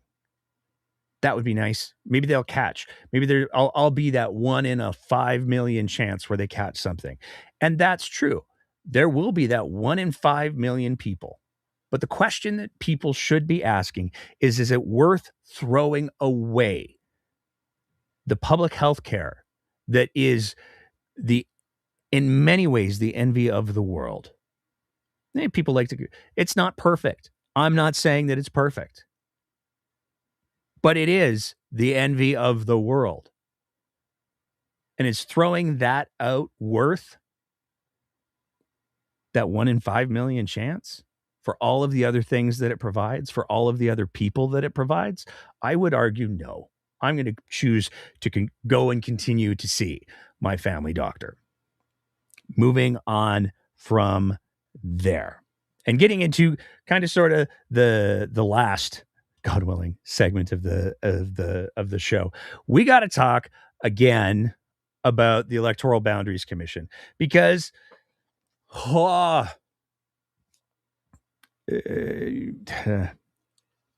it's bad. It's so bad. It's so very bad.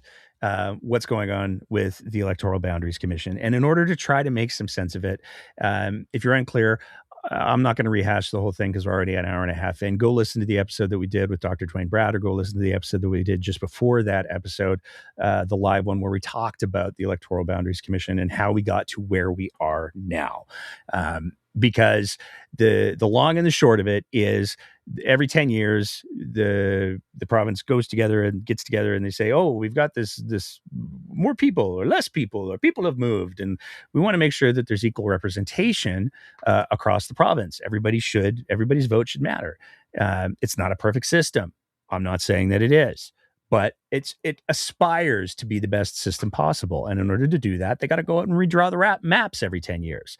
And so every 10 years, we put together an Electoral Boundaries Commission. It's supposed to be bipartisan, which means the NDP get to pick an equal number of people, the UCP get to pick an equal number of people, and they go and they listen to Albertans for like a year and a half. And they put together based on the feedback of Albertans, on what Albertans believe matters, on what Albertans says is important to them. They put together a new set of maps that reflects all of these complex things: Albertans' feedback, population growth, population movement. It's a whole big technical mess. And there was a report that was put forward by the Electoral Boundaries Commission last month, where they said, hey, here's our results. There's been some wrinkles, though, because we put out our interim report at the beginning of the year. We felt really, really good about that one. But then the 2 UCP appointees, something happened. It's almost as if there was some sort of pressure that was applied to them, because they ran off and they did their own thing and they drew their own maps. And those maps are very, very clearly gerrymandering.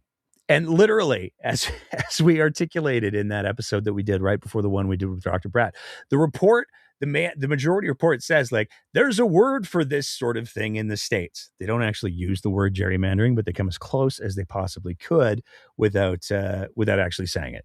So the minority report, very much gerrymandering. The majority report said very clearly, we urge you to accept the majority report. And we're going to talk about that in a sec. The report was given to the Speaker of the House, Rick McIver, and the response of the UCP government has been unprecedented, because as we saw on Thursday last week, on the order paper, which is like hey, what's going to happen in the legislature today, there was a series of resolutions from the House leader that basically said that they wanted to create a special select committee on electoral boundaries to oversee an independent review of electoral boundaries in Alberta on an expedited basis without a requirement to direct the holding of public hearings. The committee will consist of Mr. Lunty, who's a UCP MLA, 3 members of the government caucus nominated by the government House leader, the nominations of which are to be submitted by the chair, 2 members of the opposition. So right out of the gates, we have a new committee that's being created to redo all of the work of the Electoral Boundaries Commission, and to do so with a committee that has 4 UCP members and 2 NDP members. So that's some important context. There's also some pretty big changes to the makeup of the advisory committee. So there's like 2 committees is what it comes down to. You got the committee, and then you've got the advisory committee that's going to advise the committee of all of the UCP people who definitely haven't already made up their mind about what they want to do. # sarcasm. And the advisory committee requirements are pretty wild because to serve as an independent advisor, one of them has to be appointed by the committee. They all have to be appointed by the committee. A chair of the independent advisory panel who must be one of the following. So, in previous iterations of the committee that did the original reports that the UCP have rejected, it had to be a judge. Well, it doesn't have to be a judge anymore. It can be the president of a post-secondary educational institution in Alberta, which is pretty broad because there's a lot of like little colleges and other little places that could count as a judge or retired judge of any court in Alberta, a person whose stature and qualifications are similar to those of the person referred to in subparagraphs 1 or 2. So if you look important, you might be able to be the chair. You get one nomination of the leader of His Majesty's opposition in consultation with the leader of other oppositional parties. So 2 people. The NDP get to put forward 2 people. The president of the executive council, which is Danielle Smith, gets to choose 2 people. So you get the chair that is appointed by the committee, which is a UCP majority committee. So the UCP get to choose the chair. The NDP get to choose 2 people. And the premier, Danielle Smith, gets to choose the other 2 people on the advisory committee. And Danielle Smith has such a good track record of choosing people who are objective and in no way affiliated with her Wild Rose days. So I'm sure that's not going to be of any concern. Where it gets really interesting, though, is the mandate, because the independent advisory panel's mandate is to conduct a review of the electoral boundaries of Alberta and make proposals as to the area, boundaries, and names of the electoral divisions in Alberta. In conducting its review, divide the electoral boundaries of Alberta into 91 proposed electoral divisions, incorporate the recommendations provided in Recommendation 5 of the addendum to the majority report, subject any modifications the independent advisory panel considers necessary. Let me read that last part again. Subject to any modifications the independent advisory panel considers necessary. So, to be very, very, very clear, what they've said is, well, we're doing this because we want to make sure that we follow the independent recommendation of the one member of the panel, the judge. He said it would have been great if we could have had 91, but we didn't, so we'll do what we do.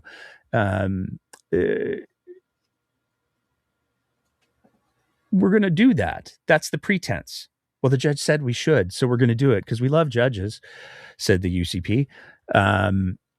But immediately following that, they've given themselves a blank check to do whatever the hell they want.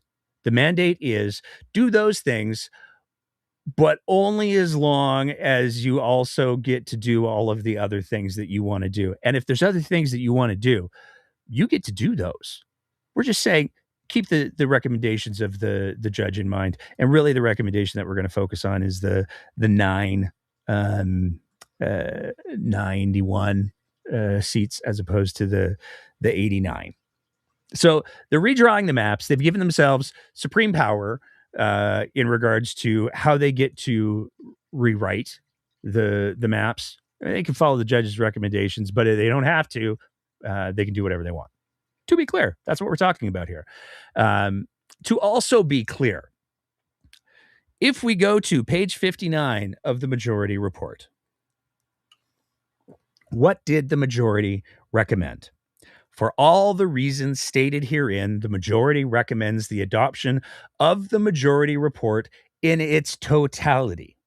So what the majority, not the 2 UCP guys who went off and played with the crayons, the majority recommended accept the whole report in its totality. There's some things you can do in the future, but right now, accept the whole report in its totality. That's what the majority, including the judge who added in the third report, as Danny likes to call it, that's what they all recommended. So what's up then with this third report, the judge's recommendation? Well, let's take a quick look. Due to my deep concern regarding the unconstitutionality and administrative law problems of the minority report, I find it necessary to make one further recommendation that my fellow commissioners cannot consent to. I am reasonably certain that, had we been given 91 electoral divisions, there would be no loss to any seats outside of Calgary and Edmonton. My majority colleagues do not agree with me on this point. That is why I am alone in making this recommendation. So, there's that. Recommendation number 5. In the circumstance that the Legislative Assembly of Alberta finds that it cannot concur in the proposals of the majority of the Electoral Boundaries Commission in its final report to move to electoral divisions from areas outside the cities of Edmonton and Calgary, the majority of the Commission recommends that the Assembly make amendments to the Electoral Divisions Act, increasing the number of electoral divisions from 89 to 91 for the next electoral division election. So, lots of words. That's what they said. Next time around, do the 91. But here's the really, really important part.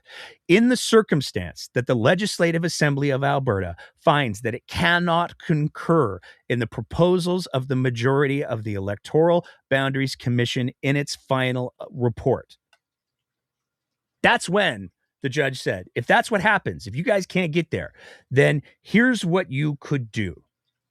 To be clear, there has been no debate on the majority report, period.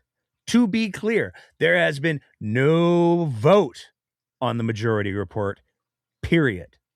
So to put forward this motion for the UCP to say we're going to create this special committee, it's going to be fantastic. For them to put forward this motion presupposes that the Legislative Assembly is going to look at the report and go, yeah, no, it's reasonable. And messing with it at this point, with an election a year and a half away, boy, that'd be pretty reckless. We don't want to do that. It's also going to open us to all kinds of legal and constitutional challenges. We don't want to do that. Why would we do that? So the judge has, in his recommendation, said, only do this once you have decided you cannot proceed. And Danielle Smith and the UCP are saying, well, what if we just went ahead and did it anyways? And that's quite literally what Danielle Smith says. Why only accept that one recommendation and not the majority of the report? Well, I think we have to realize that this report really was 3 reports.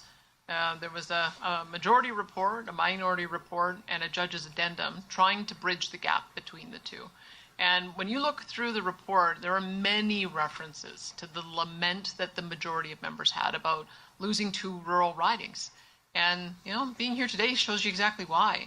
When you represent a rural riding, as I do, and I'm sure that Minister Scow could talk about it as well, like I represent a riding that has a mid-sized community, Medicine Hat, a large community, Brooks. It's got County Anule, which is a rural community. It's got Bassano, it's got Dutchess, it's got Rosemary, it's got Hamlets, and I've got 3 school boards. There's a complexity when you're dealing in a rural community that is very, very different than if you're in simply a big city like Calgary and Edmonton. So there's so much to talk about there. We could start with the fact that Danny doesn't know the size of the towns and cities, because Medicine Hat is substantially bigger, like 3 times bigger for population and like 5 times bigger in footprint than Brooks. It was not 3 reports. It was an escape clause if the legislature, after debating and voting on the majority report, couldn't get their shit together. That's what it was. And all of this is very bad. All of this, all of the political experts, all of the pundits, even we have municipal leaders who are saying this is unbelievably bad. It's gerrymandering. They're setting up to fix the maps so that the UCP get to be in government for the next 40 years. That's all that this is. It's wildly undemocratic. It's almost certainly unconstitutional. And that's what they're doing. All of that is horrifying. The only thing that could possibly make it worse is if Danny didn't actually know what she was doing while she was in the legislature.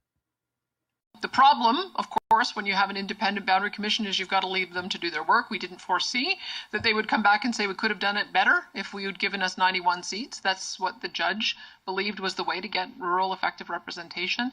I voted in favor of the motion, so I agree. And the MLAs in the legislature also voted in favor of that motion. So we're looking forward to seeing how the new commission that's appointed by the independent committee will take the addendum and adjust the majority report's maps to make that work.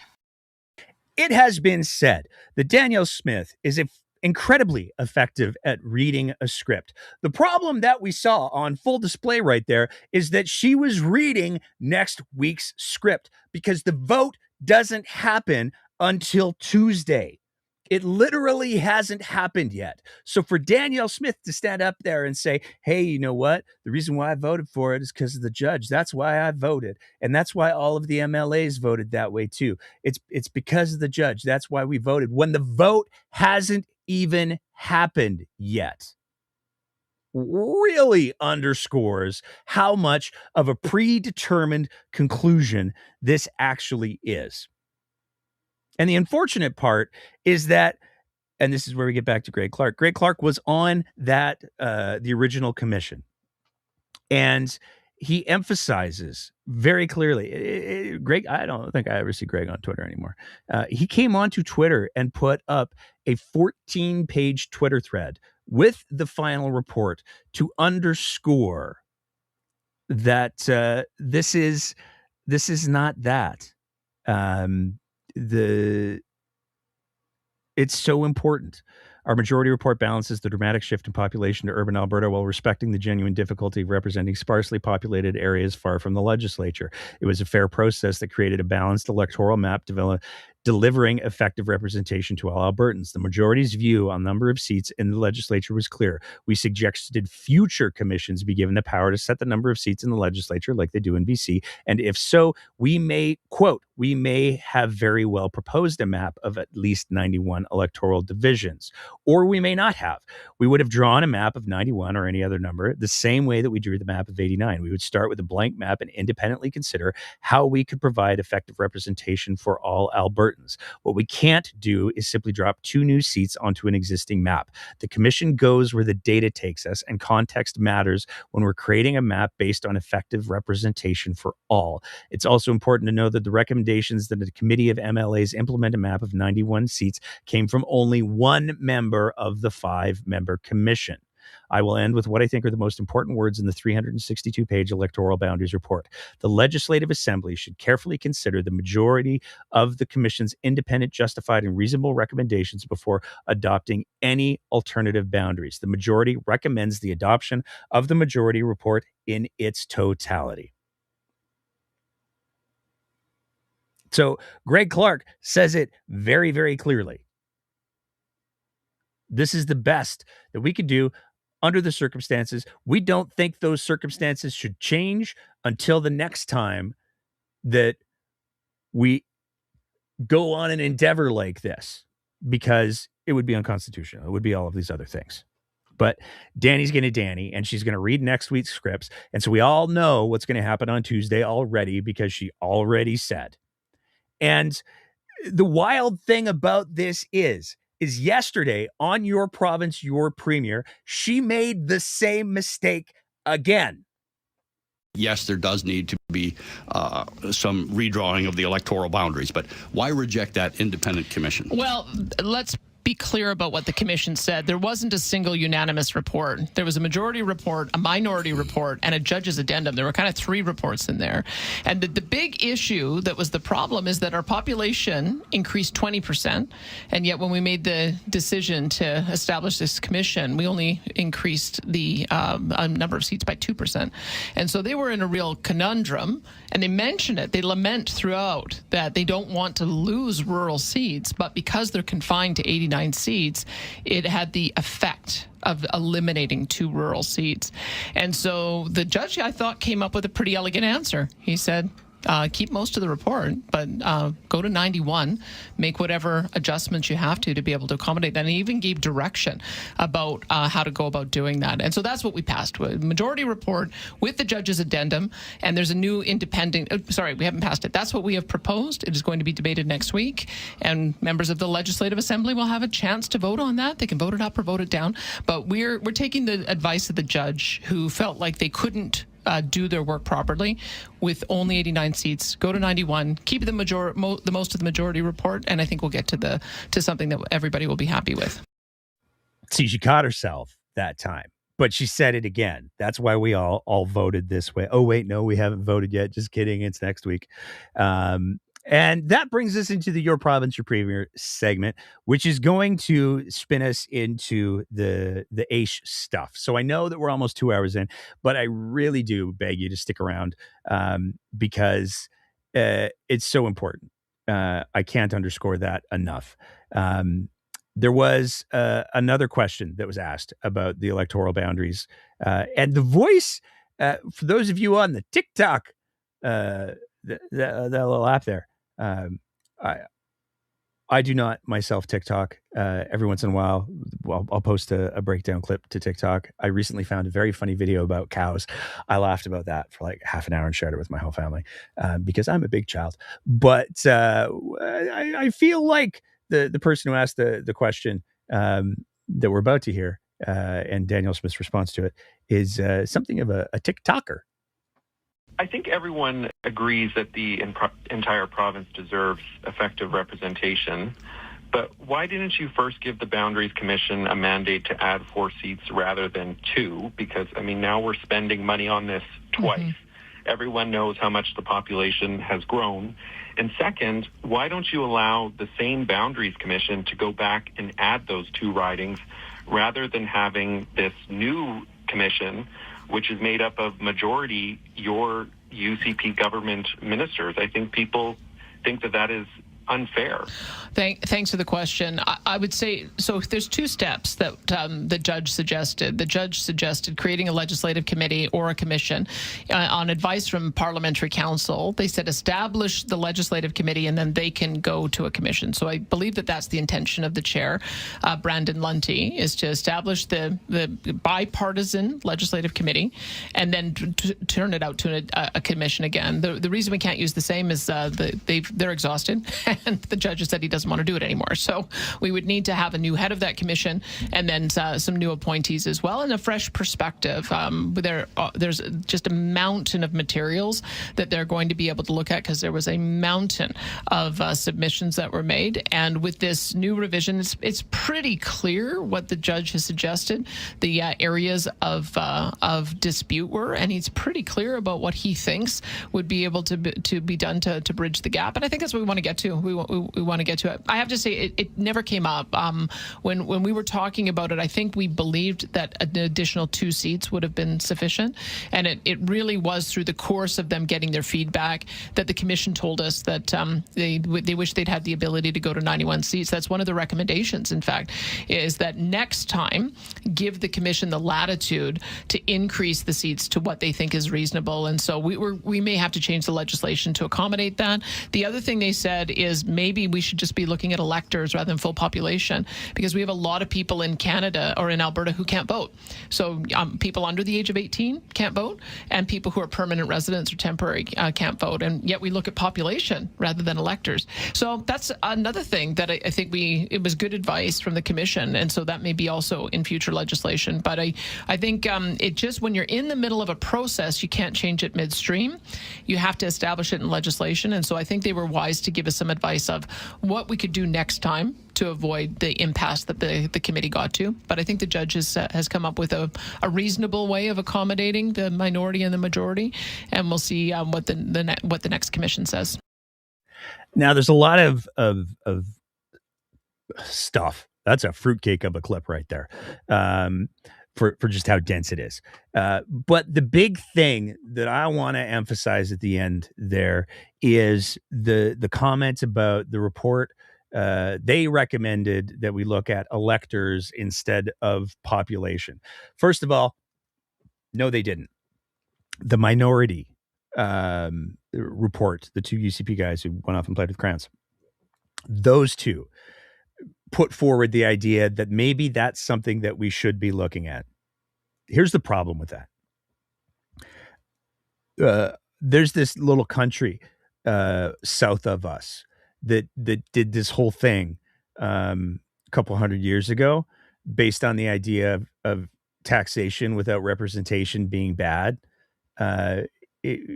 When we elect people as people who are eligible to vote, as citizens, we do so knowing that we are electing the government that is supposed to represent not just their party, not just the people who voted for them, not just the people who voted.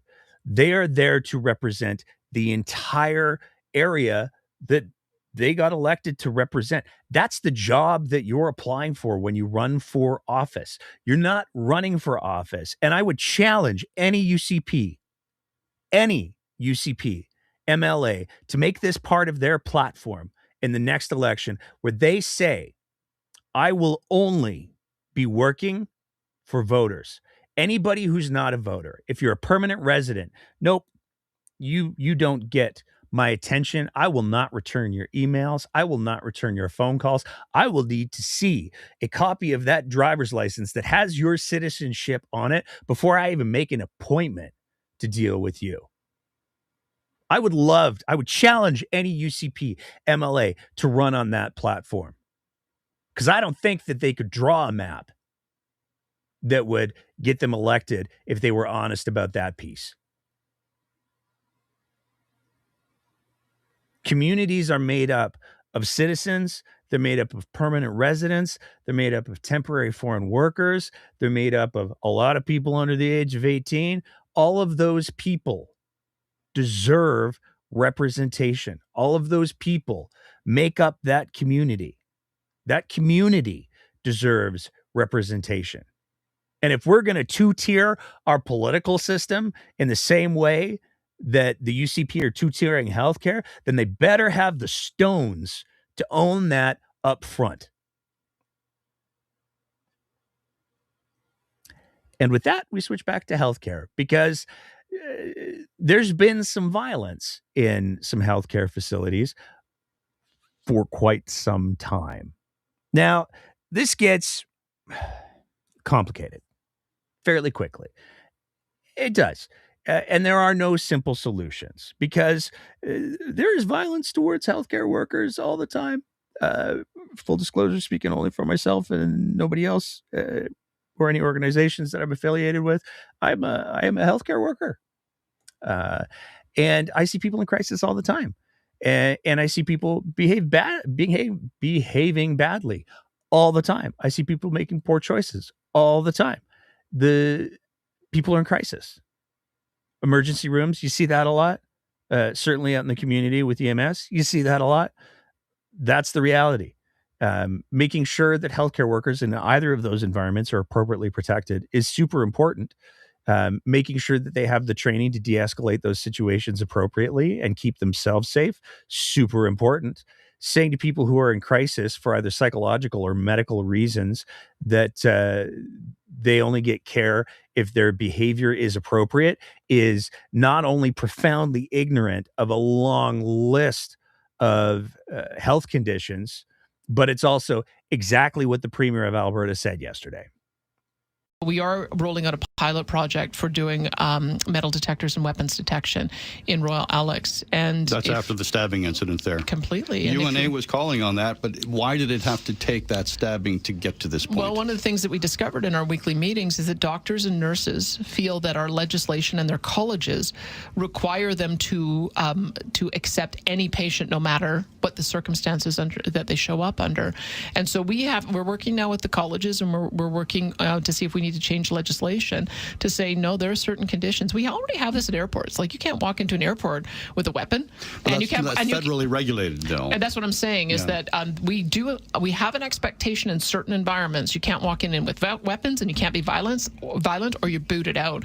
And we're going to have to take that same approach here for the safety of the workers, for the safety of the staff. It's going to be challenging to the medical colleges to work with us on that. But as we've looked at the data, we've discovered that we have a very large number of frequent users of our hospitals. I may as well sort of let you understand what we're dealing with at Royal Alex. We have 606 people who use that hospital 11,000 times a year. And if you look at their use of the hospitals in the area, it's 20,000 visits. So we're talking 35 or more visits per person. So what are they doing? Well, they're coming in and they're sleeping there. They're getting a sandwich there. They're treating it like a homeless shelter. And some of them, when they show up high on crystal meth or something else, they become violent and dangerous. And we cannot have our hospitals being treated like homeless shelters. So this was a problem that has set in over many, many years. This is a problem that we, by being hands-on and getting right into the operations, have said it is intolerable, and we've identified that we might need some legislative change to change that. Keep in mind, we do need to make sure that people who are in that circumstance get the help they need, but it doesn't need to be in a hospital. We've created the Hope Mission Hospital in Edmonton. It's an 80-bed facility specifically for homeless people, so that if they come in, they need wound care, they need monitoring, they have diabetes that needs to be managed, they can go and convalesce at this facility, but it's not in hospital. See what you did there? The problem people are the homeless ones. The problem people are the people who are using the drugs. And I'll be entirely candid. I've had interactions with folks that escalated in part because they were on drugs that amped them up. The technical term would be sympathomimetics, but the methamphetamines, the cocaines. I have had those encounters.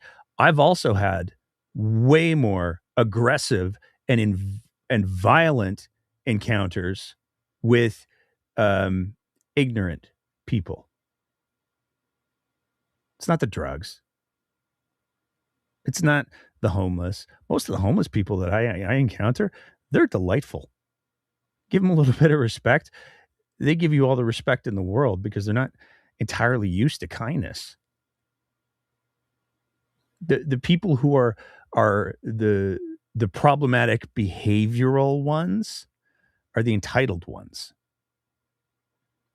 And that says nothing about the long list of medical conditions that can cause people to behave badly, sometimes violently. Anybody who has spent any time with anybody who's got a family member who's diabetic knows that when somebody gets into their lows, when their blood sugar drops really, really low, they can have really problematic behavior. Anybody who has a family member who has a seizure disorder knows that sometimes when they come out of those seizures, they experience something called a postictal phase, where their brain is in the process of rebooting and, unfortunately, more often than not, getting reoxygenated. And they're very, very confused. They are in fight or flight. The brain isn't working properly because it's in the process of rebooting. And they can get very violent, very physically aggressive. If you know how to approach those situations, more often than not, you can do it safely. But people who are experiencing those medical emergencies in those moments, until you do the things, you don't know exactly what's causing all of this. You have to do the things. You have to get them admitted. You have to do the tests. And just going, well, that guy's a dick, he doesn't get anything, can kill people. And to write it off as a problem of homelessness and drug users is just stigmatizing. It's dishonest. It's inaccurate. And again, speaking for myself and not for any other organization that I may be affiliated with, I should just get that tattooed. That is not the demographic that I have problems with on the streets of Calgary. Do with that what you will. But the denigration of homeless people and drug users continued in the weirdest way that I've seen yet. We had to get rid of the safe consumption site, because what was happening is that we were developing that same dynamic at the safe consumption site. Is people were coming there for drugs, but then they were staying as homeless people because they were getting the other supports. We have to return our health facilities to being health facilities and treat homeless in a more compassionate way in a different environment. So that's a big change coming. Tell me that you've never been inside the supervised consumption site at the Sheldon Schumer without telling me that you've never been inside the supervised consumption site at the Sheldon Schumer. They've got little places where people can use, but there's no like beds where you can just go and crash for the night. That's not a thing that happens at that place. So first of all, she's grossly misrepresenting what the supervised consumption site at the Sheldon Schumer provided. Second of all, the complaint is, just to be clear, the complaint is that people were coming there for drugs, which is false. The supervised consumption site didn't hand out drugs. They allowed people to use drugs there in a supervised manner so that they didn't die from overdoses. They were coming there to use their drugs for sure. And then they were accessing additional care. Wait, so supervised consumption sites weren't just about using drugs, Danny? They were getting people plugged into the healthcare system? Isn't that part of what you want? It's so insane. It's so insane. There's no logic. There's no facts. There's no reason. There's just good communicators using whatever words fly through their head at any given moment. And this brings us to the AISH ADAP piece. Because a caller, and I got to say, I love that more people are calling in to her little radio program. I love that she's getting more pushback. She's going to bullshit. She's going to bullshit. There's no question that if you call in and you're like, hey, Danny, unless you think about all the ways she's going to bullshit, and you build your question so that she can't bullshit quite as easily, she's going to bullshit. But I love that it's not the Danielle Smith ego circle jerk hour as much anymore. At least it wasn't this week. That to me is so fantastic. And even if this is why, if it becomes a space where there's even the hint of accountability, that's not nothing. And this next caller did an absolutely amazing job of asking a really good and important question. Danny bullshit. But I would really encourage you to listen to the question. My question for you today is, what is your accountability process in responding to and listening to Albertans, especially those in disabled, LGBTQ plus groups, racialized groups, etc., as many of those people are coming to me feeling ignored and distressed, especially with the ADAP changes, right? Because ADAP has caused immense concern and distress for disabled people in Alberta, especially because there are so few jobs that actually work with disabled people and their accommodation. Yeah. From personal experience, same. Well, thanks for that, Bea, and thanks for being an advocate.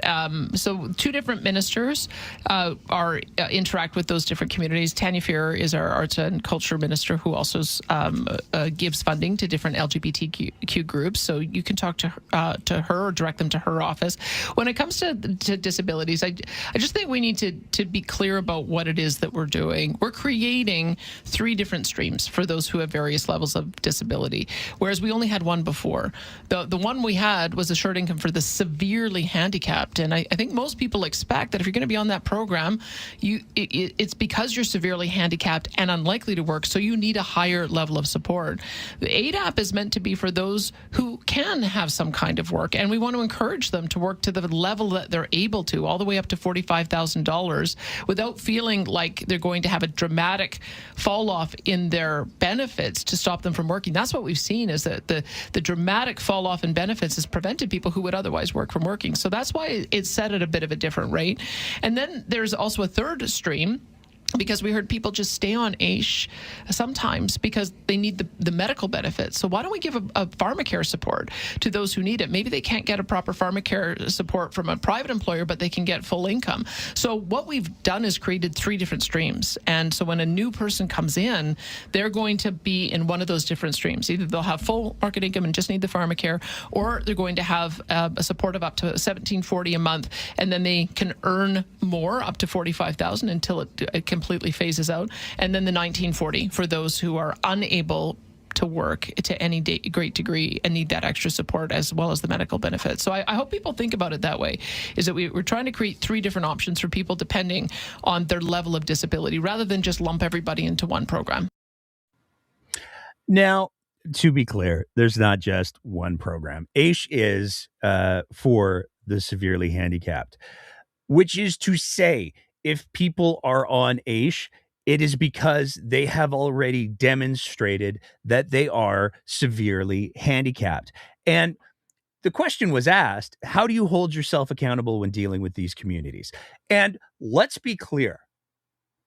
Sometimes dealing with disabled folks, neurodivergent folks, people who have had a boot on their throat for an extended period of time, sometimes when they get even the slightest notion that maybe the pressure that is being exerted on their neck through that boot is going to lessen, they use that opportunity to express all of the things. And if you're not prepared for that, it can be a lot, because they've had a lot of pressure on their neck for a long time. But that's part of the job. That's part of being the person who's going to be in charge of the things. You have to be willing to make the space to hear those voices. It's critically, critically important. And so asking, how do you hold yourself accountable to make sure that you're doing that, is an entirely legitimate question that Smith absolutely did not answer there. Let's be clear about that. She did not say how she holds herself accountable. She did not say what her process is to make sure that even if she's having an interaction with somebody who is neurodivergent or disabled, and they're bringing a lot of heat, that she's still present and listening to them. She didn't get into any of that. And in fact, if we take a look at her philosophies towards healthcare, maybe there's a reason why. Because if you behave badly, then she's got no time for you. But the other thing that's really important is the phrasing. I think most people would expect that if you are on AISH, you're severely handicapped. The implication of that statement is clear. Well, most people would expect. I think most people would expect that if you order a double-double, you're going to get 2 creams, 2 sugars. I think most people would be surprised to find out that they didn't get 2 creams and 2 sugars. The implication is that there's a lot of people on AISH who shouldn't be on AISH. And she really doubled down on that when she was confronted with the fact, and we're going to get to the process in just a minute here to clarify the things, because Smith certainly didn't. One of the problems that the disabled community is currently navigating is, if you are on AISH, you're about to be kicked off of AISH and you'll have to reapply. And the group that makes the decision, the medical committee, they get to say yes or no. And if they say no, then you're just shit out of luck. There's no appeal process. And a caller called in asking about that reality. Jeffrey Dahmer got to appeal and Bill Pickton got to appeal, yet Bill 12 takes away my right to appeal your appointed panel decision is final on whether I'm disabled or not. Can you give me a logical and a perspective answer to why that's in there? It's a violation by far. I'm just looking for a logical answer. Well, thanks for that. As I mentioned before, I mean, whether a person is disabled does not create a limitation in what they can do and whether they can work. We have lots of people who want to work, even though they ostensibly have a very serious disability. It really is an individual assessment that has to be done by each person.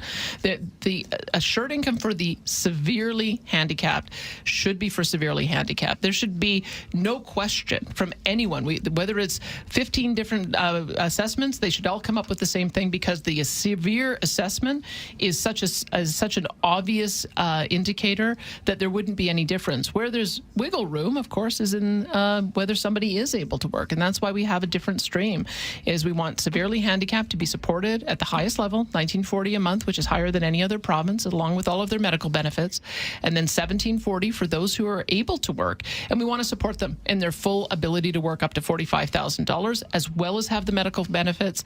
And then those who can earn market wage and just need the pharmacare, then we want to support that too. So there's 3 different streams, and I'll take it back to Minister Nixon on whether there does need to be appeal. But I think it's for those who are truly severely handicapped, I think that there's I think that there's such obvious indicators there that it shouldn't be that difficult to make sure that we've got our medical professionals in sync on that. See, if you're severely handicapped, it should just be obvious. It baffles me that the Premier of Alberta has apparently never heard of invisible disabilities, because they're real and they can be absolutely as debilitating as physical disabilities. It also baffles me that the Premier has the stones to say with her full chest whether a person is disabled does not limit how they can work. That's literally what a disability is. Now, the severity of that disability determines the severity of those limitations. There are some people who have relatively minor disabilities. I have a relatively minor disability. I'm colorblind. There are some jobs I cannot do. When I was a kid, I very much wanted to be a police officer when I grew up. And I studied criminology for a couple of years. And then I did a couple of conversations with the folks at the Calgary Police Service. And they were like, oh, yeah, no, if you're colorblind, you absolutely can't. And it makes sense when you think about it, because if you're describing the color of car that you're chasing and you can't accurately describe it because you can't accurately see it, that makes sense. I don't have a problem with that. And in my work as a paramedic, I've been able to find workarounds for the very limited ways that my very, very minor disability affects my job. Because it's a very, very minor disability, but there are things that occasionally I have to ask for help for. And that's fine. I don't have a problem with that. But it's a very minor disability. It does affect my ability to work in certain environments. You would not want me sorting M&Ms. Trust me. There's my family knows that they have to pick my flavored candies for me because I can't stand coconut. It's a devil flavor. That's a sidetrack. But the more severe the disability, the more it absolutely does limit your ability to work. That's why we need programs that ensure that people are able to still get a minimum standard of living. And it is not the Premier of Alberta or the Minister of anything that should be the determinant, the person who determines whether or not a disability is big enough. That should be left to the medical community. That should be left to the experts. I think I might have to correct myself. I said earlier, Danny doesn't believe in gatekeepers. I think I'm wrong. I think Danny just wants to be the only gatekeeper. I think she wants to be the final arbiter on all things. She wants to be the final arbiter as to whether or not people should get medical tests. She wants to be the final arbiter as to whether or not somebody's disability is obviously severe enough. So let's talk for a quick second as we come up to the 2.5 hour mark. About what's happening to people on AISH and what the changes look like. So this comes from the Transforming Disability Income Assistance in Alberta handbook. And of note, overwhelmingly, the people who are pictured in these in this handbook have visible disabilities. So do with that what you will. There is a change coming. So on July 1st, 2026, all AISH clients will be transitioned to the ADAP program. AISH clients who transition to ADAP will receive a monthly transition benefit that will keep their financial benefit the same as the AISH rate until December 31st, 2027. From July 1st, 2026 to December 31st, 2027, clients can choose to remain in ADAP or be assessed for AISH. So let's be, again, crystal clear. If somebody's on AISH, they've already gone through the process, which, to be clear, is not an easy one. To get on AISH is not an easy thing.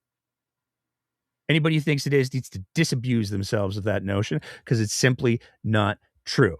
So if you've already done all of the work to get on AISH and demonstrate medically that you have a severe handicap, guess what? You get to do it all again because Danny says so. Reassessments for AISH will be prioritized and streamlined for clients with the most severe and profound disabilities, including those with palliative conditions. These exceptional cases will be identified by the Disability Assistance Adjudicator or referred to the AISH Medical Review Panel for prioritized reassessment for AISH. All other transition clients who wish to be assessed for AISH will need to provide a disability assessment medical report, which may be supplemented with information regarding ability to work. This could include assessments following engagement in ADAP employment services. This information will be reviewed by a disability assistance adjudicator and, if appropriate, reviewed to the AISH Medical Review Panel for a final AISH eligibility determination. If the AISH Medical Review Panel determines that individuals are not accessible or eligible for AISH, they will remain in the ADAP program. So, if you're on AISH, you're getting kicked off to ADAP no matter what. If you want to go back on AISH because you can't work, you've already proven it once, but we're going to ask you to prove it again. And it's going to go to this medical review panel to determine whether or not you're obviously disabled enough. Here's where the problem kicks in. A new medical adjudication process will determine if an individual with a severe disability is eligible for AISH or ADAP. Eligible applicants will be placed in the program that best meets their needs, their unique circumstances and needs. A publicly available disability assistance guide will share information on program eligibility and the adjudication process. Once general and financial eligibility is confirmed, disability assistance adjudicators will review the medical evidence presented in the disability assistance medical report to determine if the applicant meets the eligibility criteria for AISH or ADAP. Individuals assessed as not having a severe disability will be determined ineligible for AISH or ADAP. They may be eligible for other support programs such as income support. So I guess there are other programs already.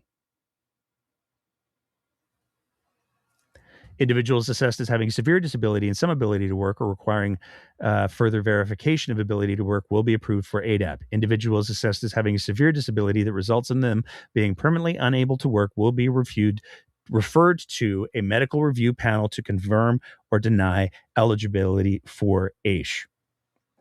And the medical review panel, this is where the appeal process kicks in. So the medical review panel takes a look and they go yay or nay.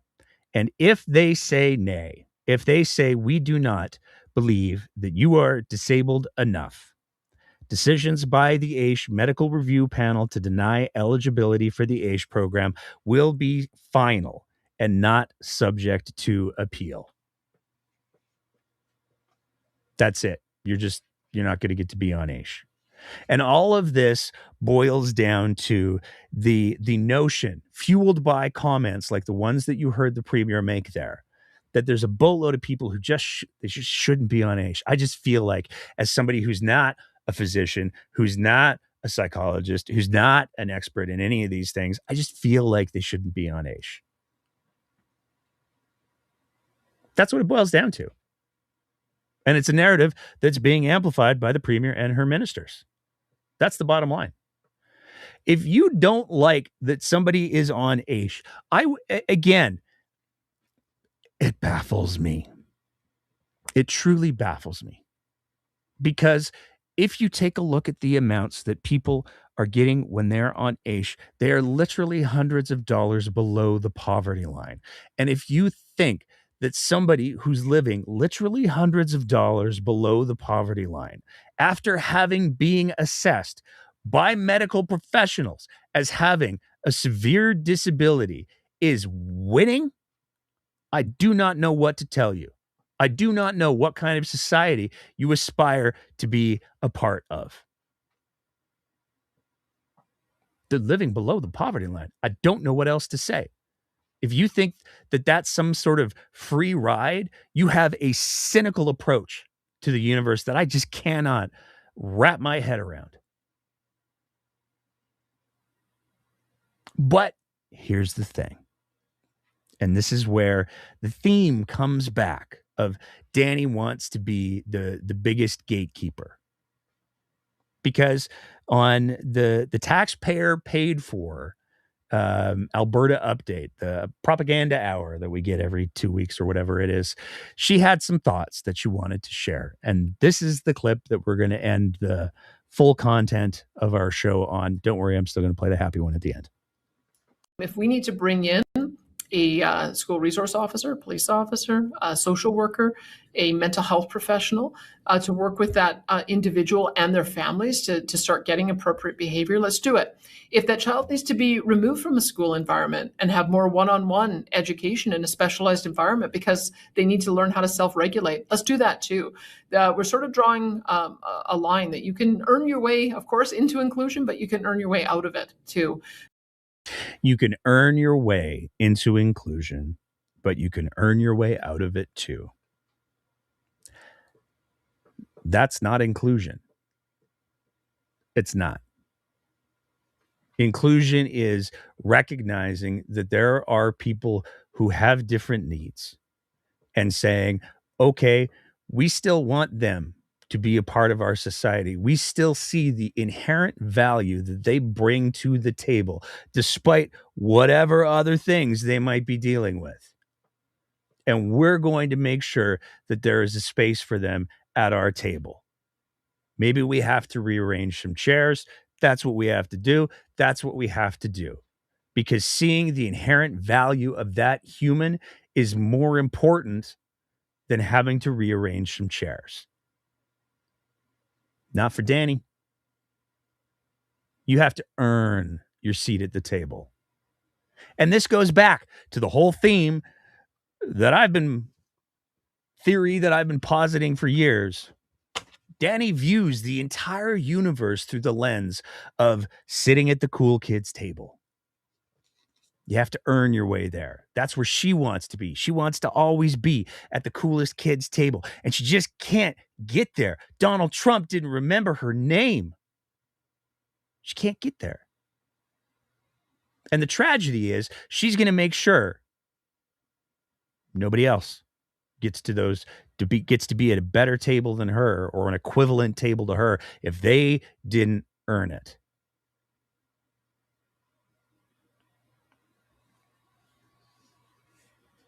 The one solace that I'll take in this, and we did a Substack post about this a couple week ago, I don't remember, a little while ago.